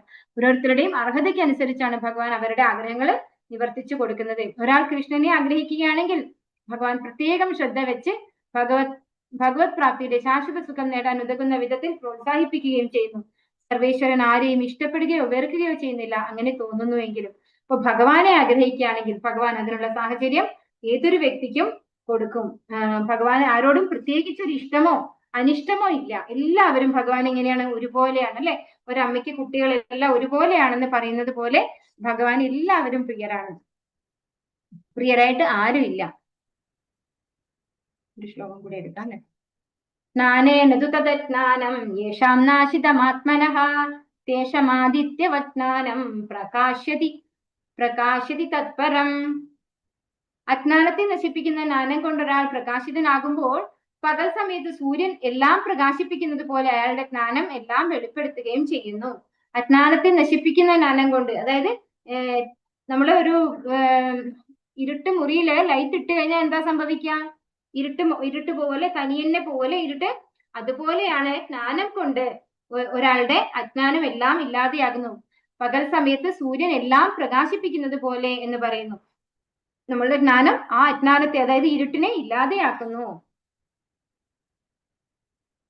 കൃഷ്ണാബോധം ഉദിക്കുമ്പോൾ പകൽ വെളിച്ചത്തിൽ എന്ന പോലെ സർവവും പ്രകാശിതമായി തീരും. കൃഷ്ണനെ മറന്നവർ തീർച്ചയായും പരിഭ്രാന്തരാവുക തന്നെ ചെയ്യും. കൃഷ്ണാബോധം കൈവന്ന ഒരാളിൽ നിന്നേ യഥാർത്ഥ ജ്ഞാനം ലഭ്യമാകൂ. അപ്പോ കൃഷ്ണാബോധം ഇല്ലാതെ ഏതെങ്കിലും ഒരു വ്യക്തിയിൽ നിന്ന് എന്തെങ്കിലുമൊക്കെ പഠിച്ച് പറയുന്ന ജ്ഞാനം എന്താണ്? അത് പൂർണ്ണമായ ജ്ഞാനമാവില്ല. ആ വ്യക്തിക്ക് അത് ഉപയോഗപ്പെടില്ല. അതായത് സ്വീകർത്താവിന് അത് ഉപയോഗപ്രദമാവില്ല. കൃഷ്ണാബോധം കൈവന്ന ഒരാളിൽ നിന്ന് വേണം നമ്മൾ യഥാർത്ഥത്തിലുള്ള ജ്ഞാനം സ്വീകരിക്കാനായിട്ട്. ഈശ്വരന്റെ ഒരു പ്രതിനിധിയെ കണ്ടുമുട്ടുമ്പോൾ മാത്രമേ ഒരാൾക്ക് ഈശ്വരനെയും ഈശ്വരനുമായുള്ള തന്റെ ബന്ധത്തെയും കുറിച്ച് അറിയാൻ കഴിയുന്നുള്ളൂ. തനിക്ക് ആധ്യാത്മിക ജീവിതത്തിൽ വ്യക്തിത്വം ഉണ്ടെന്ന് മനസ്സിലാക്കലാണ് യഥാർത്ഥ ജ്ഞാനം. അപ്പോൾ നമ്മൾക്ക് ഓരോരുത്തരും ഇൻഡിവിജ്വാലിറ്റി ഉണ്ടല്ലേ? നമുക്ക് ഇവിടെ നമ്മൾ അശാശ്വതരാണ്. ഇവിടെ എന്താ പറയുന്നത്? ദുഃഖാലയം അശാശ്വതം അല്ലെ? ഈ ലോകവും അശാശ്വതമാണ്. ഇവിടെയുള്ള നമ്മുടെ ഓരോരുത്തരുടെയും നിലനിൽപ്പും അശാശ്വതമാണ്. പക്ഷെ നമുക്കൊക്കെ എന്താണ്? നമ്മളൊക്കെ ശാശ്വതനായിട്ടുള്ള ജീവാത്മാക്കളാണ്. നമ്മുടെ ആ ഒരു ഐഡന്റിറ്റി, തനിക്ക് ആധ്യാത്മിക ജീവിതത്തിൽ വ്യക്തിത്വം ഉണ്ടെന്ന് മനസ്സിലാക്കലാണ് യഥാർത്ഥ ജ്ഞാനം. ഈ ഒരു ജ്ഞാനം എപ്പോഴാണ് നമുക്ക് കൈവരുന്നത്? ഭഗവാന്റെ ഒരു പ്രതിനിധിയെ നമ്മൾ കണ്ടുമുട്ടുമ്പോൾ. നമുക്കറിയാം, ശ്രീല പ്രഭുപാദർ ഭഗവാന്റെ ഒരു ശുദ്ധ ഭക്തനാണ്. അദ്ദേഹത്തിൽ നിന്ന് ഒരുപാട് പേർക്ക് ഈ ഒരു ജ്ഞാനം സ്വീകരിക്കാൻ സാധിച്ചിട്ടുണ്ട് അല്ലെ? അമേരിക്കയിൽ പോലും പോയി ടീച്ച് ചെയ്ത് ഭക്തന്മാരെ ഉണ്ടാക്കാൻ സാധിച്ചിട്ടുണ്ട്. ഒരു ശുദ്ധ ഭക്തന്റെ സംസർഗത്തിലൂടെ തന്നെ നമുക്ക് എന്ത് തോന്നുന്നു? നാമം ജപിക്കാനുള്ള ഒരു ബുദ്ധി വരുന്നു, അതിനുള്ള ഒരു താല്പര്യം ഉണ്ടാവുന്നു, ഭഗവാനെ കുറിച്ച് അറിയാനുള്ള താല്പര്യം ഉണ്ടാവുന്നു. ഭഗവാനെ കുറിച്ച് അറിയാൻ താല്പര്യം ഉണ്ടായി കഴിഞ്ഞാൽ നമുക്ക് ഇതുപോലെയുള്ള ശാസ്ത്രങ്ങൾ കേൾക്കാനും നമുക്ക് മനസ്സിലാക്കാനും സാധിക്കുന്നു. ഇപ്പോ കൃഷ്ണനെ മറന്നുപോയവര് അവരെന്താണ് സംഭവിക്കുക? അവര് തീർച്ചയായിട്ടും പരിഭ്രാന്തരാവുക തന്നെ ചെയ്യും എന്ന് പറയുന്നു. ബാക്കി ശ്ലോകം നമുക്ക് അടുത്ത ദിവസം എടുക്കാം. ഹരേ കൃഷ്ണ കൃഷ്ണ കൃഷ്ണ ഹരേ ഹരേ, ഹരേ രാമ രാമ രാമ ഹരേ ഹരേ. പാഞ്ചാകൽപതരുഭ്യശ്ച കൃപാ സിന്ധുഭ്യവ ച പതിതാനാം പാവനേഭ്യോ വൈഷ്ണവേഭ്യോ നമോ നമഃ. अनंत कोटि वैष्णव वृंद की जय, श्रील प्रभुपाद की जय, गुरु महाराज की जय, निताय गौर प्रेमानंदे. हरि हरि बोल. हरे कृष्णा. सर्वम श्री कृष्णार्पणमस्तु. हरे कृष्णा. हरे कृष्णा माताजी. हरे कृष्णा माताजी. क्वेश्चंस മാതാജി. हरे कृष्णा. ഡിസ്കസ് ചെയ്യാനുണ്ടോ ക്വസ്റ്റ്യൻസ്? ഹരേ കൃഷ്ണ മാതാജി. ക്വസ്റ്റ്യൻസ് മാതാജി, ഒരു അഭിപ്രായം പറയട്ടെ. പറഞ്ഞോളൂ മാതാജി. ഈ ഇപ്പം 5ാമത്തെ അധ്യായം ഇപ്പം ലിങ്ക്ഡ് അതിൻ്റെ ക്വസ്റ്റ്യൻസ് ഒക്കെ എഴുതി. അതിൻ്റെ താഴെ 5ാമത്തെ അധ്യായം ശ്ലോകം മാത്രം പതുക്കെ പാരായണം ചെയ്തിട്ടൊന്ന് പോസ്റ്റ് ചെയ്യാമോ? എനിക്ക് മനസ്സിലായില്ല മാതാജി എന്താ ചോദിക്കുന്നത്. അതായത് 5ാമത്തെ അധ്യായത്തിൻ്റെ എത്ര ശ്ലോകം? 42. എത്ര ശ്ലോകം ഉണ്ടല്ലോ? ആ 42 ശ്ലോകം ഒറ്റയടിക്ക് പാരായണം ചെയ്യുക മാത്രം ചെയ്തിട്ട് ഒരു ലിങ്ക് ഇടാൻ പറ്റുമോ? അതിന് വേറെ ഗ്രൂപ്പ് ഉണ്ട് മാതാജി. ഇത് പഠിക്കാനുള്ള ഗ്രൂപ്പാണ്. നമ്മള് ഈ പാരായണം വേറെ ഉണ്ട്. മാതാജിയുടെ അഡ്മിൻ മാതാജിയോട് ചോദിച്ചാൽ പറഞ്ഞു തരും. ഫുള്ള് ശ്ലോകം സ്റ്റാൻഡ് ചെയ്യുന്നുണ്ടാവില്ല, ശ്ലോകം വായിക്കാൻ പഠിപ്പിക്കും അവിടെ. ഓക്കെ. ഏകാദശിക്കെല്ലാം നമ്മൾ ചൊല്ലുന്നുണ്ടല്ലോ മാതാജി, ഓരോരുത്തരും മതി. അങ്ങനെ ചെയ്യുന്നുണ്ടല്ലോ. അപ്പൊ ഫുള്ള് ശ്ലോക ചാൻഡിങ് ആയിട്ടില്ല. നമ്മൾ ഇവിടെ ശരിക്കും പറഞ്ഞാൽ ശ്ലോക ചാൻഡിങ്ങിന് ഇമ്പോർട്ടൻസ് കൊടുക്കാതെ ഭഗവത്ഗീതയുടെ തത്വമാണ് നമ്മൾ ഇമ്പോർട്ടൻസ് കൊടുക്കുന്നത്, നമ്മൾ ചെയ്യുന്നത്. അതിൽ എന്താണ് നമ്മൾ പഠിക്കുന്നത്, നമ്മുടെ ആ അറിവാണ് നമ്മളെ പ്രധാനമായിട്ട്. ഓക്കെ മാതാജി. അപ്പൊ ക്വസ്റ്റ്യൻസ് ഡിസ്കസ് ചെയ്യാൻ ആർക്കെങ്കിലും ഡൗട്ട്സ് ഉണ്ടോ? നോക്കി വെച്ചിരുന്നോ? ചോദ്യം എല്ലാവർക്കും കിട്ടിയിട്ടുണ്ടോ? ആൻസർ. ഏറ്റവും ശ്രേഷ്ഠമായ കർമ്മം ഏതാണെന്ന് ഭഗവാൻ പറയുന്നു. ഏത് കർമ്മമാണ്? ആ ബോധത്തിലുള്ള കർമ്മമാണ്. പ്രാപഞ്ചിക ബന്ധത്തിൽ എങ്ങനെ മുക്തനാകാം? എങ്ങനെയാണ് മുക്തനാവാം? ഭഗവാന് ഭക്തിയുടെ സേവനത്തിലൂടെ തന്നെയാണ്. എല്ലാ കർമ്മങ്ങളും ഭഗവാന് സമർപ്പിച്ചുകൊണ്ട്, കർമ്മഫലങ്ങൾ ഭഗവാന് സമർപ്പിച്ചുകൊണ്ട് ചെയ്യുന്ന ഒരാൾക്കാണ് ഈ ബന്ധനങ്ങളിൽ നിന്ന് മുക്തനാകാൻ സാധിക്കുന്നത്. മായാവാദ സന്യാസികളും വൈഷ്ണവ സന്യാസികളും തമ്മിലുള്ള വ്യത്യാസം അത് എല്ലാവരും ഫോട്ടോ എടുത്തിട്ടുണ്ടാവുമല്ലോ അല്ലെ? അതിൽ കുറെ വ്യത്യാസം പറഞ്ഞിട്ടുണ്ട്. സ്ക്രീൻഷോട്ട് ഓർമ്മയില്ല? ഒരു വലിയൊരു ചാർട്ട് ഉണ്ടായില്ലേ, നമ്മൾ എക്സ്പ്ലെയിൻ ചെയ്തില്ലേ? മായാവാദ സന്യാസത്തിൽ വേര് കണ്ടെത്തുന്നു. അതന്നെ ഇതിലുള്ള 3 പോയിന്റ്സ് എഴുതിയാൽ മതി. വെള്ളമൊഴിക്കുന്നു, വേരിന് വെള്ളമൊഴിക്കുന്നു. അങ്ങനല്ല, വൈഷ്ണവ സന്യാസി ഭഗവാനെ ചുമതലകളെ മുൻകൂർ ശുദ്ധീകരണം ആവശ്യമാണ്. ജന്മം എടുക്കും. മറ്റേ വൈഷ്ണവർക്ക് എന്താണ് പെട്ടെന്ന് തന്നെ ഭഗവാന്റെ ധാമത്തിലേക്ക് പ്രാപിക്കാൻ സാധിക്കും. പിന്നെ മായാവാദം സാഖ്യശാസ്ത്രമാണ് പഠിക്കുന്നത്. ഭക്തന്മാരെന്താണ് ശ്രീമദ് വൈഷ്ണവ സന്യാസിമാരെ സന്തോഷം നൽകുന്നു, മറ്റവര് സന്തോഷമില്ല. കേട്ടോ, 3 പോയിന്റ്സ് ആണ് ചോദിച്ചിട്ടുള്ളൂ. കൃഷ്ണാബോധം സിദ്ധിച്ച ഒരു വ്യക്തിയുടെ ലക്ഷണങ്ങൾ. ഹരേ കൃഷ്ണ. ആരെങ്കിലും കൃഷ്ണനിൽ ആസക്തനാണ്, കർമ്മഫലത്തിൽ ഉത്കണ്ഠയില്ല, ദ്വന്ദ്വമില്ല, പൂർണ്ണ ശാന്തി നൽകുന്നു, മുക്തനാണ്, കൃഷ്ണന്റെ ദാസനാണെന്ന് അറിവുള്ള അയാൾക്ക് ഭഗവത് സേവനമല്ലാതെ മറ്റൊന്നും ചെയ്യാൻ കഴിയില്ല. ശാരീരിക പ്രവർത്തനങ്ങളിൽ നിന്നും പൂർണ്ണമായും അകലുന്നു, ജീവിതം വിശുദ്ധമാണ്. ഹരേ കൃഷ്ണ. ഹരേ കൃഷ്ണ. ഹരി ബോൾ. പാപമാലിന്യങ്ങൾ തീണ്ടാത്ത അവസ്ഥയെ എന്തിനോ താമരയിലയിൽ വെള്ളം എന്ന പോലെ. പത്രമി വംഭസി അല്ലേ? ഒന്നുകൂടെ പറയോ? താമരയിലയിൽ വെള്ളം എന്ന പോലെ പാപ മാലിന്യങ്ങളിൽ നിന്നുള്ള അവസ്ഥ ഉപമിച്ചിരിക്കുന്നു. പത്മപത്രമി വംഭസി, അതാണ് ശ്ലോകത്തിലുള്ള പ്രയോഗം. ഒരു വ്യക്തിക്ക് പൂർണ്ണ ജ്ഞാനത്താൽ ഒഴിഞ്ഞ മുക്തി മാർഗത്തിൽ മുന്നേറാൻ സാധിക്കും. പരിപൂർണ ജ്ഞാനത്താൽ സംശയങ്ങൾ ഒഴിഞ്ഞ് മുക്തി മാർഗത്തിൽ മുന്നേറാൻ സാധിക്കുന്നത് എപ്പോഴാണ്? ബുദ്ധിയും മനസ്സും വിശ്വാസവും ആശയവും എല്ലാം കൃഷ്ണനിൽ ഉറപ്പിച്ചു നിർത്തുമ്പോൾ പരിപൂർണ ജ്ഞാനത്താൽ സംശയങ്ങൾ ഒഴിഞ്ഞ് മുക്തിമാർഗത്തിൽ മുന്നേറുന്നു. ഓൾറെഡി പറഞ്ഞ ശ്ലോകത്തിലുള്ളതാണോ? ഇല്ല, അതിന് അല്ല അതിന് വരുന്ന മാതാജി നേരത്തെയുള്ള ക്ലാസ് അറ്റൻഡ് ചെയ്തതാ? ഇല്ല, ഞാൻ രാവിലെ ഇത് വായിക്കും മാതാജി. ഈ ഭഗവത്ഗീത യഥാരൂപം ഒന്ന് വായിക്കും ഈ ക്ലാസ്സിന് മുമ്പ്. ഹരി ബോൾ. ഹരി ബോൾ. 17ാമത്തെ ശ്ലോകാണെന്ന് തോന്നുന്നു മാതാജി. 15.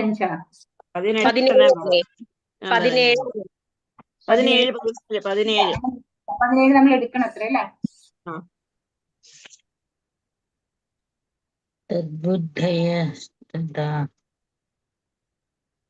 പതിനേഴിലാണ് തദ്ബുദ്ധയസ്ത.